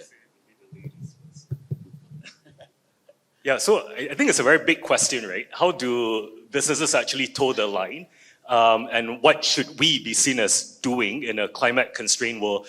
I think maybe starting off from the company that I'm with, Yinsen, we are essentially an energy company. And we exist because we feel very strongly that energy security is something that is going to empower the next generation. And it is true. You look at rural communities, like even in Sabah, we actually tested some rural electrification project. The amount of energy savings that they could get is minimal, but the economic potential for some of the communities selling ice was actually triple the amount that they could get, right, from just being able to get access to electricity. So this is one story of the immense potential of how, energy can actually power up the economy. Of course, the issue that we have now is, if you look at our current grid infrastructure in Peninsular Malaysia, and by the way, Yinsen is involved in EVs and in setting up of charging EVs, you know that our grid emission factor in Peninsula is not clean. It's actually powered primarily by coal. So our emission factor is actually quite high at 0.74, the last that I've checked. So what that means and translates into is, even if you switch, right, today, like to EVs completely, the amount of avoided emissions that you can get, right, is still not a whole lot. You still have to look across the whole value chain in terms of how you clean up your grid system before it can actually, I think, fulfill, the criteria of what is constitute, a planet-friendly business. And we don't stop there, right? If you look at the whole ecosystem, the EV ecosystem, you're talking about mining of critical minerals, right, for batteries. Like, is this sustainable? I think the key here is, what is the trade-off? So I know there was conversations about spillover effect, but for me, I think what's very key for businesses is, what is the trade-off? We can talk a lot, the whole day about return on investment versus return on values, and it all sounds great conceptually, but for businesses, what we need to solve is actually the messy middle. It's very messy. You have awareness, you know who's making decision. Somewhere along the track, something gets lost in translation. And it's never linear. It's always you move in a circular path, you move in a very uncoordinated path. But how do we solve that messy middle is really where I think the $1 trillion question is. And connection, because we saw just now, I think Prof. Santa, right, presented about the 8I, framework. Great, but I can tell you as sustainability practitioners, we have our own whole alphabet soup of frameworks. We in the ISSB, in the IFRS, we have our own natural capital, manufactured capital, intellectual capital that we need to sort out. And it's an ongoing process. I think every single sustainability practitioner in the room would be able to tell you that it's a never-ending role in terms of just trying to catch up, play catch up, right, with all of these new abbreviations. Almost every other quarter or month, right, you hear about new policies, new frameworks, new requirements that you need to fulfill depending on where you operate. And that in itself, right, is a huge challenge that we need to resolve. Well, you touched on a very important parameter here, energy. Actually, energy is a core issue in the whole planetary health discussion. Yet, we talk about fossil fuel being a big culprit. What does business do? If you look at the recent problem in the Iran war, the Hormuz Strait was closed, everyone jumped, not enough fossil fuel. Yet fossil fuel is already recognized by scientists as the biggest cause of all this climate issue. So how do we deal with this? I mean, we have introduced carbon credit, carbon market, ESG, SDG, but nothing seems to work. Please. I'm going to avoid the carbon discussion. And I'm going to bring this back to the 4 SMEs who shared their innovations just now, and well done. This is the face and future of Malaysia. This is where we want them to be at, right? But they are only 0.01%, roughly, of all the SMEs in Malaysia. So what's going on with the 99.99% of SMEs in Malaysia? They share the same characteristics as these 4 SMEs that you saw just now. One is they're fiercely independent, correct? They have a mindset of their own. They have a do-or-die attitude. They don't care if their family wants to disown them, right? They don't care if somebody thinks they're crazy. They just go ahead and set up their business with that do-or-die attitude. And they have been powering the economy of Malaysia for a long, long time. Unassisted, by the way. They will sell their house if they have to. That's what they do, the SMEs. However, in the process of this setting up their business, they were very focused. They were very purpose-driven. You cannot call them not purpose-driven. They were very purpose-driven, but the purpose was to produce that product to make money. That's it. Okay? Input, they know the raw materials, process, they know the process. They just need to produce that product, get their money. That's it. Everything else about environment and social is not on their radar. It's an inconvenience. And that is the discussion we've had with SMEs as well as large MNCs. Large MNCs are not exempted. They exhibit the same problems.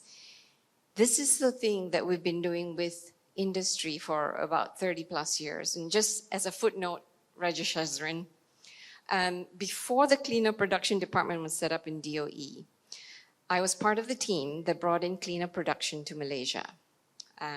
With NSearch. I don't know if you know about NSearch. So we set that up. I developed the training materials for them. We did a lot of seminars and training around the country. It was like talking to a blank wall, right? And so we were so glad and happy that the Department of Environment decided to set up a cleaner production department after that. But traction was very slow. Budget was so limited for that puny little department. 2 people. They started out with 2 people, and you have, at that time, about maybe 20,000+ SMEs. 2 people, all right? So the struggle with the SMEs is, it's not that they don't want to do environment or social. It's just that it was never part of their mindset. Okay, so now you have to be able to flip them around and show them how ignoring and avoiding all the environment and social is now coming back to bite them, right? So you cannot go to an SME and say, you have to be planet friendly. They will look at you with the same blank look that I got 30 years ago when I talked about cleaner production. We used the word pollution prevention, right? So I think we have to also understand where the SMEs are now. Do you know that it's actually quite worrisome for them? Because they are previous generation people. They are not the young ones that you saw up here in the 30s or 40s. They're previous generation people. And the problem is, they haven't got a clue what you mean by ESG. One, they are so scared of AI. They're really scared. They haven't got a clue how it's going to affect the business. They have no clue about new materials, new technologies, packaging, etc. And it's not that they're not smart. They are super smart people. The problem is the pace and scale of developments in AI, new materials, new technologies. It's overwhelming. I am also overwhelmed, and I have been 30+ years as an environmental consultant. I am overwhelmed at the rate of technology acceleration, and I'm a scientist by training. I can at least understand some of the things I'm reading. You can't expect a previous generation SME to understand what's going on out there. So we need to be able to bridge that gap between what is the science now that can be used by them and how to get them to start thinking about what's out there, right? And I would like to then just pass it back. Okay. To... In fact, if you look at the whole journey of transitioning to sustainability, one, I feel, is the biggest obstacle is the buy-in. How do you get the buy-in from SMEs, from the people, from big business, from government, from politicians? The buy-in is the difficult part. So I'm not sure how we're going to create something that gets the buy-in. That is the biggest problem, please. Well, thank you for the question. I just want to clarify some things. The first thing, I think we need to take responsibility for our own problems. Human beings. It's the fact that we are consumer driven. So the business responds to this. So I think to blame everything on the business is not quite right. I think we need to take our own responsibility, our consumer driven habits. This is what drives businesses. Businesses are responding to us. So I think that's the first thing that we need to acknowledge first. So we ourselves need to have that mindset of, okay, every 5 years, I don't like the color of this car, let's change this. You know, I want to change my clothes, my fashion, you know, I don't want to, reuse it, you know. This mindset is what drives businesses, okay? And businesses respond to it because business wants to make money. Okay, how do we enable businesses to respond to the fact that, yes, for their own future sustainable presence, they have to also respond to the fact that human resources are limited. Okay, I'm from the palm oil industry. We have been vilified left, right, center, front, everywhere. So palm oil has contributed towards deforestation. But I think we need to understand that if palm oil or oil palm is being planted or is being governed or operated sustainably, in other words, responding to how environment, responding to how social and governance of the operation is being addressed, this is the way to go, because palm oil is food security. You use it in your bakery, you use it in your cooking, you use it as shampoo, as detergents. So it's part of our life. It is food security, more so than even energy. You know, without food, forget about energy. Remember, in the old ancient days, people were wanting food first before energy. So, in terms of food security, this is what we need to look. Now, in trying to address this issue of how, balancing planet and friendly with the needs of the human population, it is a dominoes effect. It is also the responsibility of a lot of the big players to get their supply chain to be on board. And this is something that we have been working very, very much with the SME. Not the micro, not the entrepreneurial one, but our own supply chain. If they're not on board our journey, they will not be our suppliers. So this is how we influence our supply chain. We influence them by saying, look, you need to be climate friendly. If your greenhouse gas is high, my scope 3, my own greenhouse gas emission will be high. Therefore, please reduce it. Now we don't just leave it to them. We have to engage with them. We have to tell them, look, your operation, for example, for the palm oil, we have smaller players that contributes to our mills. So we have to go to them and say, your biggest emission comes from your palm oil mill effluent. You need to reduce that.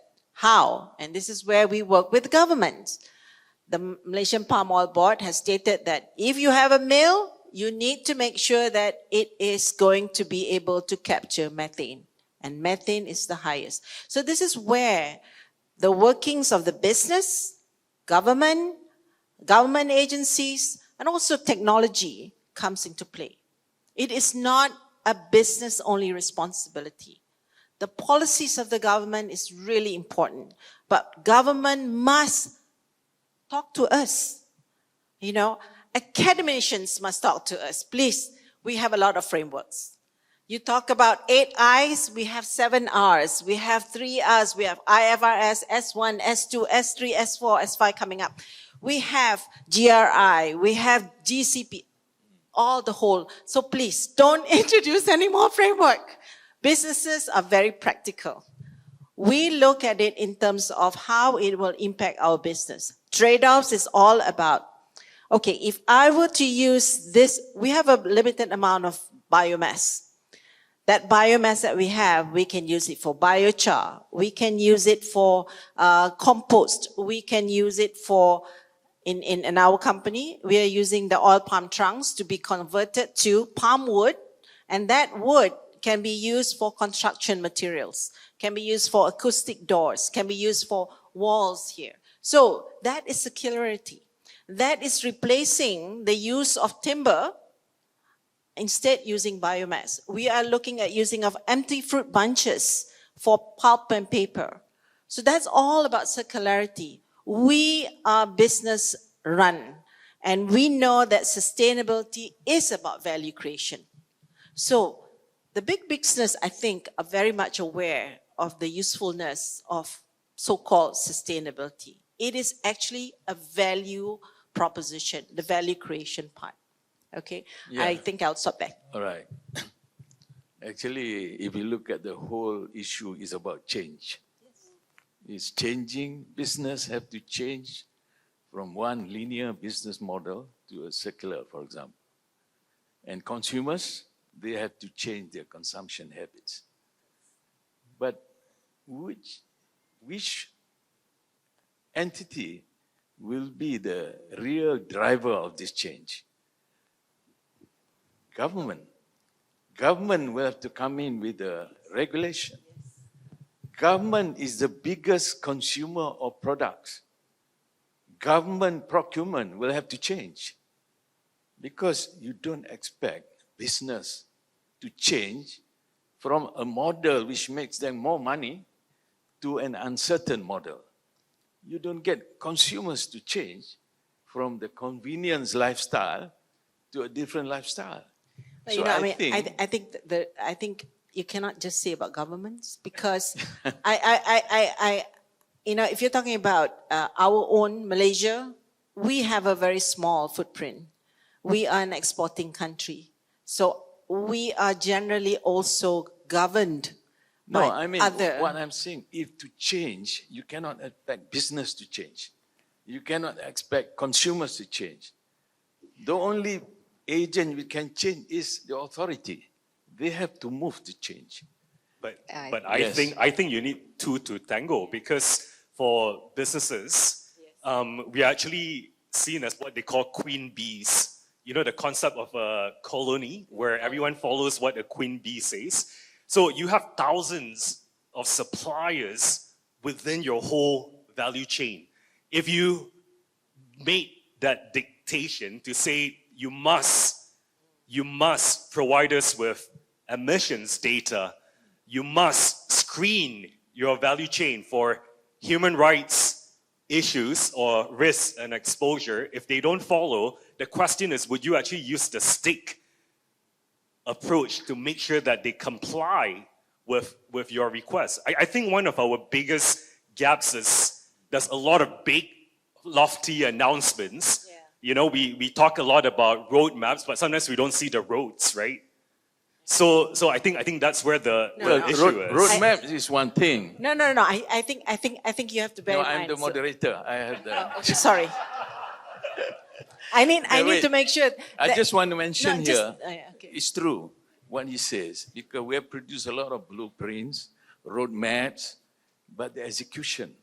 People always say implementation is the issue. Yeah, but governments do not implement. So this is the thing that, you know. If you look at it, just to give you an example, just recently, the US trade representative has imposed on 60 economies that they have practiced forced labor. Okay, 60 economies, including EU and Canada, Australia, so-called developed country. Okay, this is the government. Practice what? What did you say? Tariffs. Tariffs. Tariffs. Yeah. Okay. So okay. So what is happening here is not our government, but other governments. So what I'm trying to say is that I think governments does change, but a lot of, if you notice about how the response about climate change, it only works once the business are also brought in place. So as Renat says, it takes two to tango. Remember the unleaded petrol issue? Unleaded those days. Because those days our petrol were all leaded. And the government wanted to change to unleaded. What did the government do? They just make unleaded cheaper. Cheaper than leaded. Everyone changed. Then they go back, okay, this is the real price. So I think government has a role. Otherwise, who is to change? Who is going to drive this change? This is a big question that we need to address. Who is going to drive the change? Please. I'm going to ignore what they've been saying. And I'm going to go take my own path on this. In terms of procurement, actually, the government has its green procurement plan already, and that's in the works. It's still in its infancy, but it's in the works. So whether government takes the lead or the private sector takes the lead, I think it's a moot point at this point in time because we are actually in crisis mode. And I'd like to suggest that we really have to do something a little bit more drastic to help the SMEs and not leave them to their own devices now. Because they are the powerhouse of the economy, we cannot just leave them to figure out how to adopt AI, take on renewable energy, energy efficiency, etc. We have to be able to offer them a helping hand. And one of the things that we have to do is provide them information. Right now, if you try to find, if an SME tries to find information, right, on what is possible for their company now to become environmentally friendly, or to provide a product that is the next gen product, etc.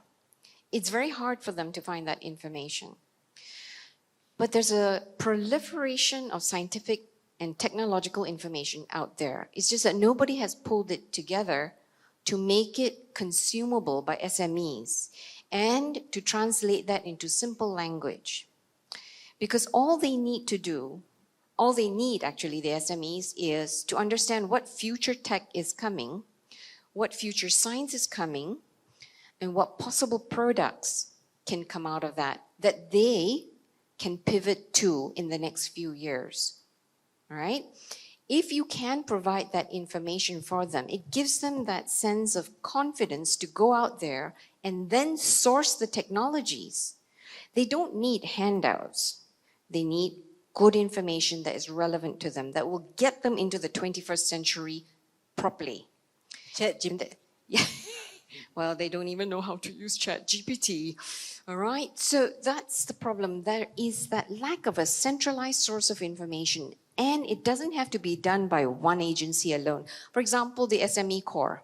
They serve the SMEs, but they do not have to be the single agency to do it. They can collaborate with all the different industry associations, right?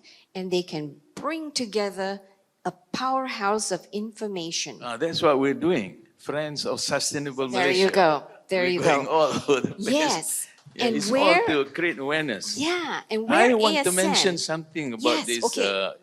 palm oil industry. You see, why does the palm oil industry now have to toe the line in terms of deforestation? Why? Tell me why.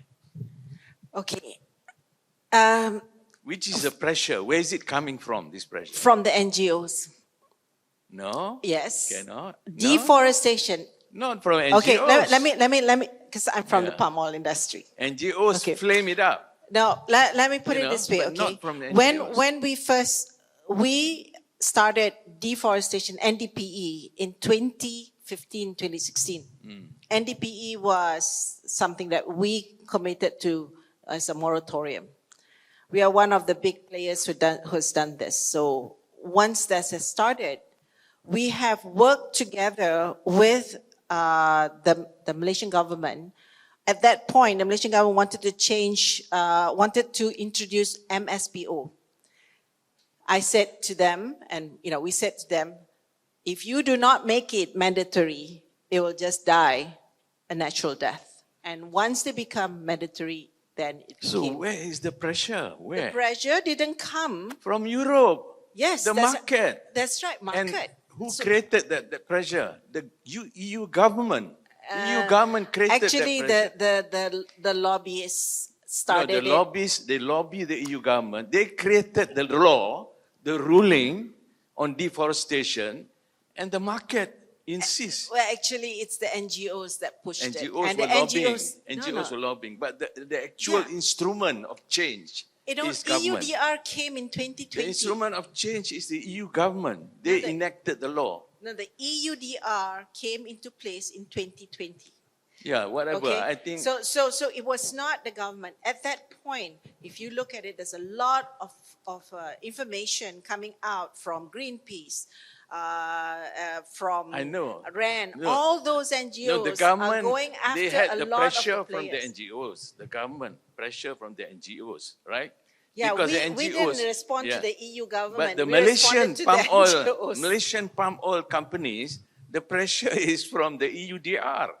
That's not from the NGOs. Actually, both of you are talking about the same thing. I think at the end of the day, the output is there is a pressure, but maybe in terms of exposure, like it's different, right? So for IOI businesses, the ones that are truly knocking on their doors all the time, in which Dr. Surya gets 100+ emails. It's mostly from NGO bodies. It's not really government. And you're also right. Yeah. Because of your exposure No, at what the policy level. is driver of the change. Yeah, I still don't Another agree because example- EUDR is still not being enforced yet. Another example, the aviation fuel. Why is it that aeroplane have to buy a more expensive SAF? Because of regulation. The EU create the regulation. So if there is to be change, it has to be regulation. It has to be regulation. Otherwise, it will not change. So, I think if that I may intervene, I also welcome views from the floor so that we make it more interesting. yeah. Yeah, But please. I have a pet topic that I was supposed to talk about today. Before it gets further hijacked, let me talk about blended finance for SMEs. This is not a subject that people are talking about because most of the time with the SMEs, it's either you go to the bank or you just wait for government grants, etc. It's non-productive. And the reason why I say that is because commercial lending institutions, they have a certain interest rate that they need to impose on SMEs, which SMEs cannot deal with, right? The government has only a limited amount of money that it can give out as grants, right? Now, to do this, I'm suggesting that there be a concerted effort to create blended finance that runs at about a 1% to 2% interest rate. How are you going to do that? Blended finance is a combination of three sources of capital. One is public, which is government. Second is philanthropic, which is willing to take a very low interest rate. Third is commercial capital, which will charge at commercial rates. If you combine these three sources, you can push down interest rates to about 2%, 2+%. And that's very attractive for an SME. The only problem is blended finance requires scale. You need volume. You need in the hundreds of millions to do blended finance. Now, the thing is, the government doesn't have hundreds of millions. The philanthropic capital doesn't. Neither do the commercial banks. But you bring them all together, you could create a billion ringgit fund at 2%, 2.5%. And that is where the beauty comes in that once you offer this, you will have SMEs lining up at your front door, okay? And with blended finance, the controls are very tight because you have three sources of capital. They all want to protect their capital. Government, if you're willing to give 0% capital, it's good for government because they get the money back. It's just at 0% interest. It's better than giving out a grant which has no money back, right? A grant you simply just give as a free handout to the SMEs. Result or no result, that money is gone already. But when the government says, I'm willing to put my money in at 0% interest and there is accountability, then government can get its money back, right? It's just at 0%. The philanthropic capital will say, if government can take that risk, so will I, and I will offer at 3%. The banks will say, okay, government is taking that risk, sharing that risk with me, I will offer at 4%. And so this is how you enlarge your capital pool for SMEs. And you offer that capital pool to the SMEs with education. You cannot just say, okay, I have this amount of money, come and get it. You have to educate them on what kinds of technologies of the future they need to pivot to survive over the next 10 years. Let me just give you an example. If you are the manufacturer of a crankshaft for a car engine, right? What do you think your market is going to be like in 10 years' time? And you ask the same question to the manufacturer of the spark plug, the piston, etc. Okay? You have to be able to challenge them. and let them understand that things are moving so fast, their products are going to be obsolete within a certain span of time. And yes, Malaysia has to really come together and help the SMEs make this whole-scale transformation. Okay. Finance is a big hurdle. It's a major challenge. If you look at what happens at the COP meetings, the developed countries promise billions, nothing was delivered. So I would like to ask Reno, this concept of carbon market, carbon credit, can that work? As the president of the Malaysian Carbon Market Association, my answer has to be yes, right? But taking it more seriously, I think Malaysia truly has a lot of carbon mitigation potential, not just from tech, but also the nature side of things. And we have seen Yorendra, right, who had presented on Reclimate, like the biochar carbon credits, right? They are price high, and there is a huge demand for it. So the real question is, why aren't we capitalizing on this?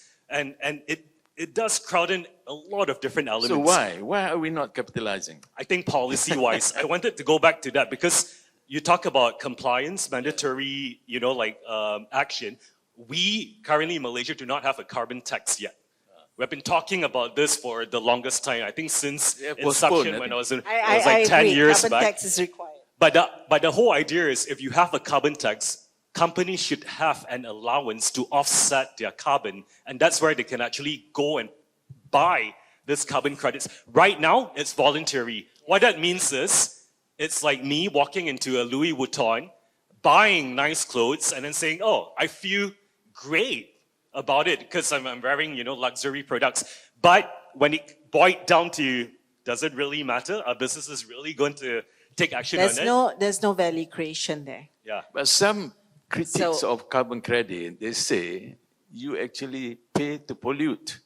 No. You buy credits to pollute. It's not.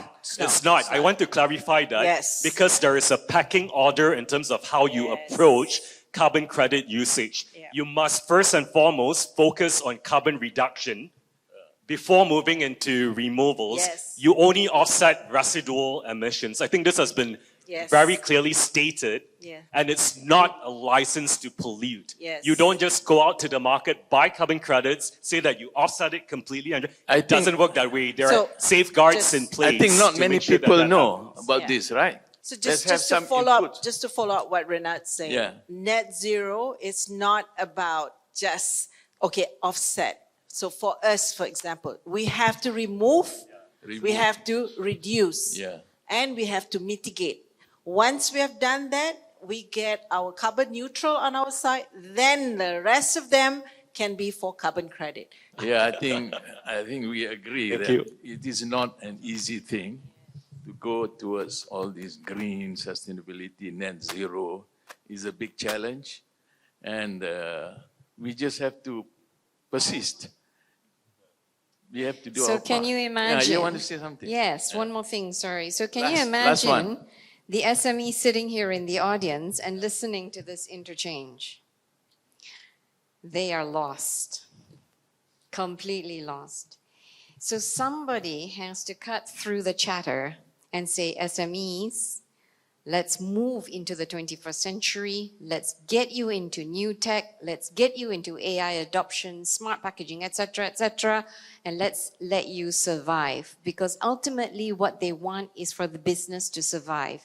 Otherwise, they will shut down. And if we don't take this as a crisis on a developmental scale, on a national scale, they're just going to eventually peter out, and we're going to have to depend on these kuchi little group of 4 innovators to power the economy That of is Malaysia. so depressing. I don't think that's right. Right? And this is something that is cutting across any barriers that you can think of. It is a very neutral platform when you say you want to get the SMEs to come into the 21st century. It cuts across all platforms. Okay, I think that's going to be our next topic, sustainability of SMEs. The friend of Sustainable Malaysia. How do we sustain our SMEs in the face of all these forces? All right? Okay. Business is the dog-eat-dog world. So if they want to survive, they will have to. Yeah. That's Anyway, that's our next topic, sustainability of SMEs. Anyway, thank you again, all the panelists. It has been a very exciting exchange of views. And we hope that we will continue to our next forum. And with that, I pass back to our MC. Thank you, Dr. Ahmad and panelists, for such a rich and engaging and entertaining discussion. You may return to your seats for the next session. We now invite our distinguished speakers to deliver the summation for today's program. First, we have Dato' Sri Mustafa Mohamad, former Minister in the Prime Minister's Department, Economy, and Advisor of FOSM. Please welcome. Bismillahirrahmanirrahim. Assalamualaikum warahmatullahi wabarakatuh. Salam sejahtera. Our host, Yang Mulia Academician Datuk Dr. Tengku Azman, and your team at ASM,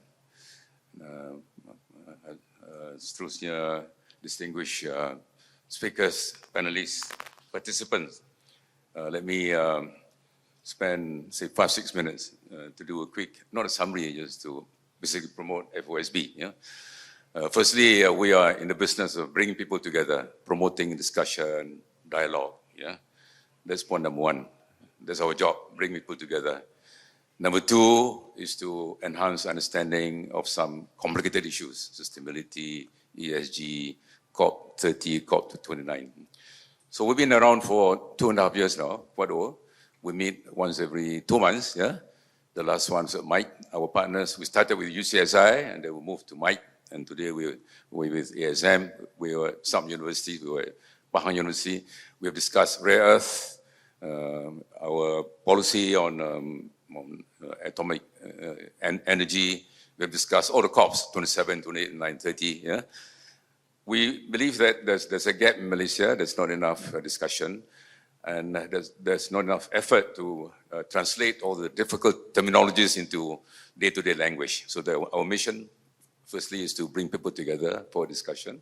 Number two is to translate difficult issues and terminologies into simple terms so that SMEs and kampung folks can understand. We've been around for 2.5 years. So thank you, SM, Tengku, for hosting us, Puan Hazami as well, for hosting us. We've been partnering with a few organizations.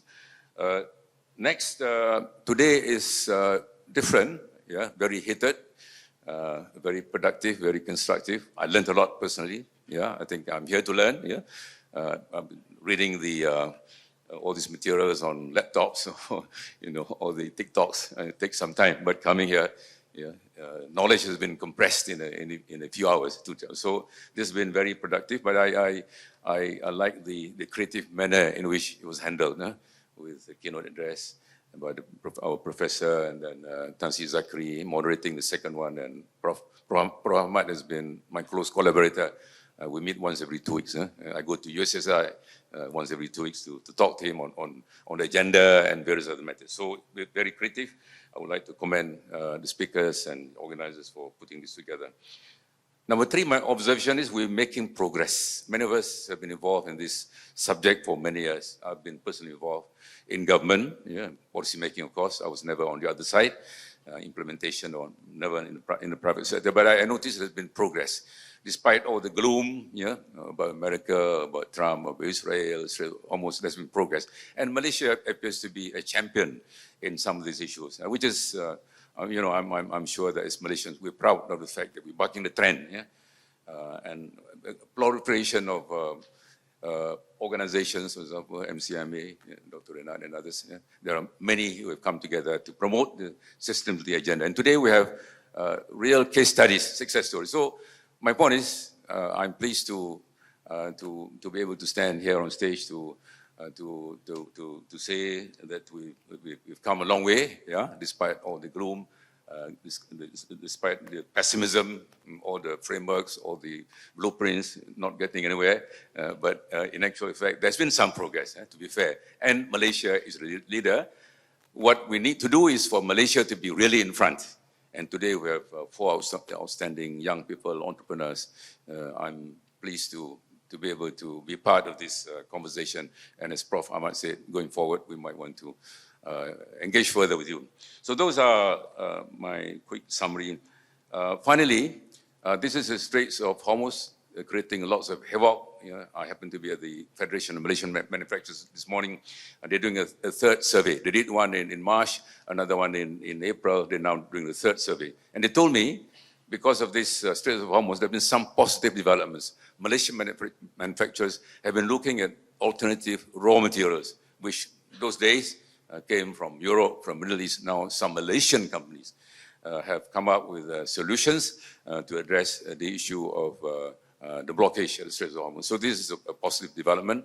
So this is an opportunity, a crisis, which is gripping the world, affecting all of us. But some Malaysian entrepreneurs are seizing this opportunity, producing the product. So the four of you on stage, wonderful. You've done a good job. You have a great future. And I'm sure that the future going forward, there are many, many more coming. So let us put Malaysia on the map. Let us come together for Malaysia to be the leader in sustainability. So that's my parting words. Thank you for this very exciting, constructive, productive afternoon. Thank you, ASM, for being very generous. I'm not too sure what makan we're going to have out of this.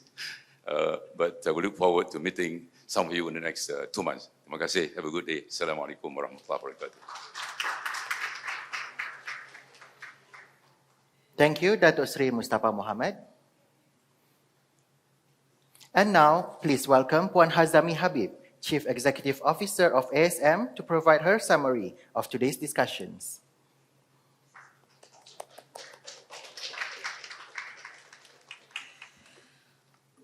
Bismillahirrahmanirrahim. Assalamualaikum. Very good afternoon. 3 hours, very interesting session. And as we come to the close of this ASM IdeaXchange session, I would like to extend my sincere appreciation to all guests, speakers, panelists, moderators, and participants for your valuable contribution and active engagement throughout our session today. As a think tank and a thought leader, we do a lot of this kind of stakeholder engagement, and we would like to hear from the stakeholder himself what are the challenges, especially from the business enterprise sector. So I hope this session was designed to provide a platform for stakeholders to share experiences. And as we can see, the fireside chat really firing. Okay. I can't distinguish which one is moderator, which one is panelist. Okay. And then the sharing session of our 2 fellows and also 4 companies really opening eyes to us. I hope more of these young leaders can move things much more faster and see more and more startups and new ideas coming up that have this kind of values in business that really push the agenda of the country and push for us to have this planetary health agenda to push forward.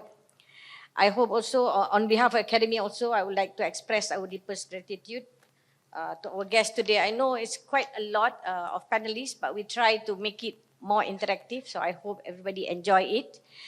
Our sincere appreciation to Tan Sri Zakri, I think he has left. And then as the chairman of FOSSEM, Datuk Sri Mustafa Mohamad, as advisor of FOSSEM, Datuk Dr. Ahmad Ibrahim, and our president, Yang Mulia Datuk Tengku.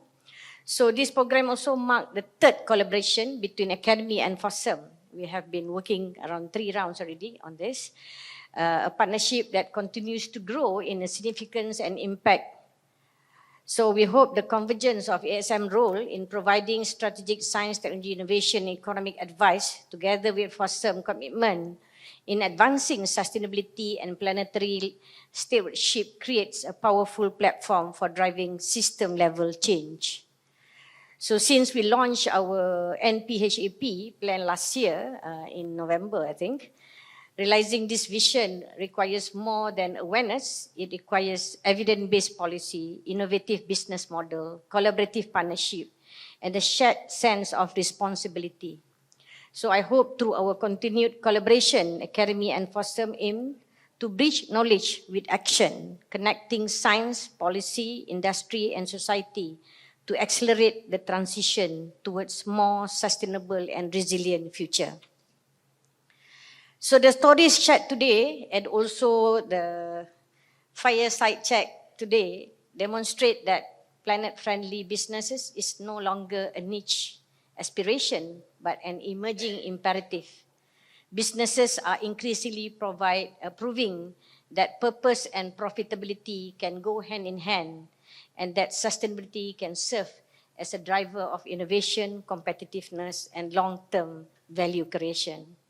So as we move forward, let us continue the conversation started today. We already have one in April on messy middle, also talking similar kind of thing, taking views from the business enterprise sector. So we hope the challenges before us are significant, but so too the opportunities to create a future where people, planet, and prosperity can thrive together. So with that, I would like to thank each and every one of you for your participation and commitment. We look forward to continuing this journey with all of you. So thank you and have a pleasant day. Wabillahi taufiq wal hidayah. Assalamualaikum warahmatullahi wabarakatuh. Thank you, Puan Hazami, and once again to Datuk Sri Mustafa Mohamad for those insightful closing reflections. Ladies and gentlemen, with that, we have come to the end of IdeaXchange 2026 Planet-Friendly Business, Stories of Purpose and Impact. We hope today's session have inspired meaningful action towards building more sustainable and planet-friendly businesses. On behalf of the organizers, thank you for your presence and participation.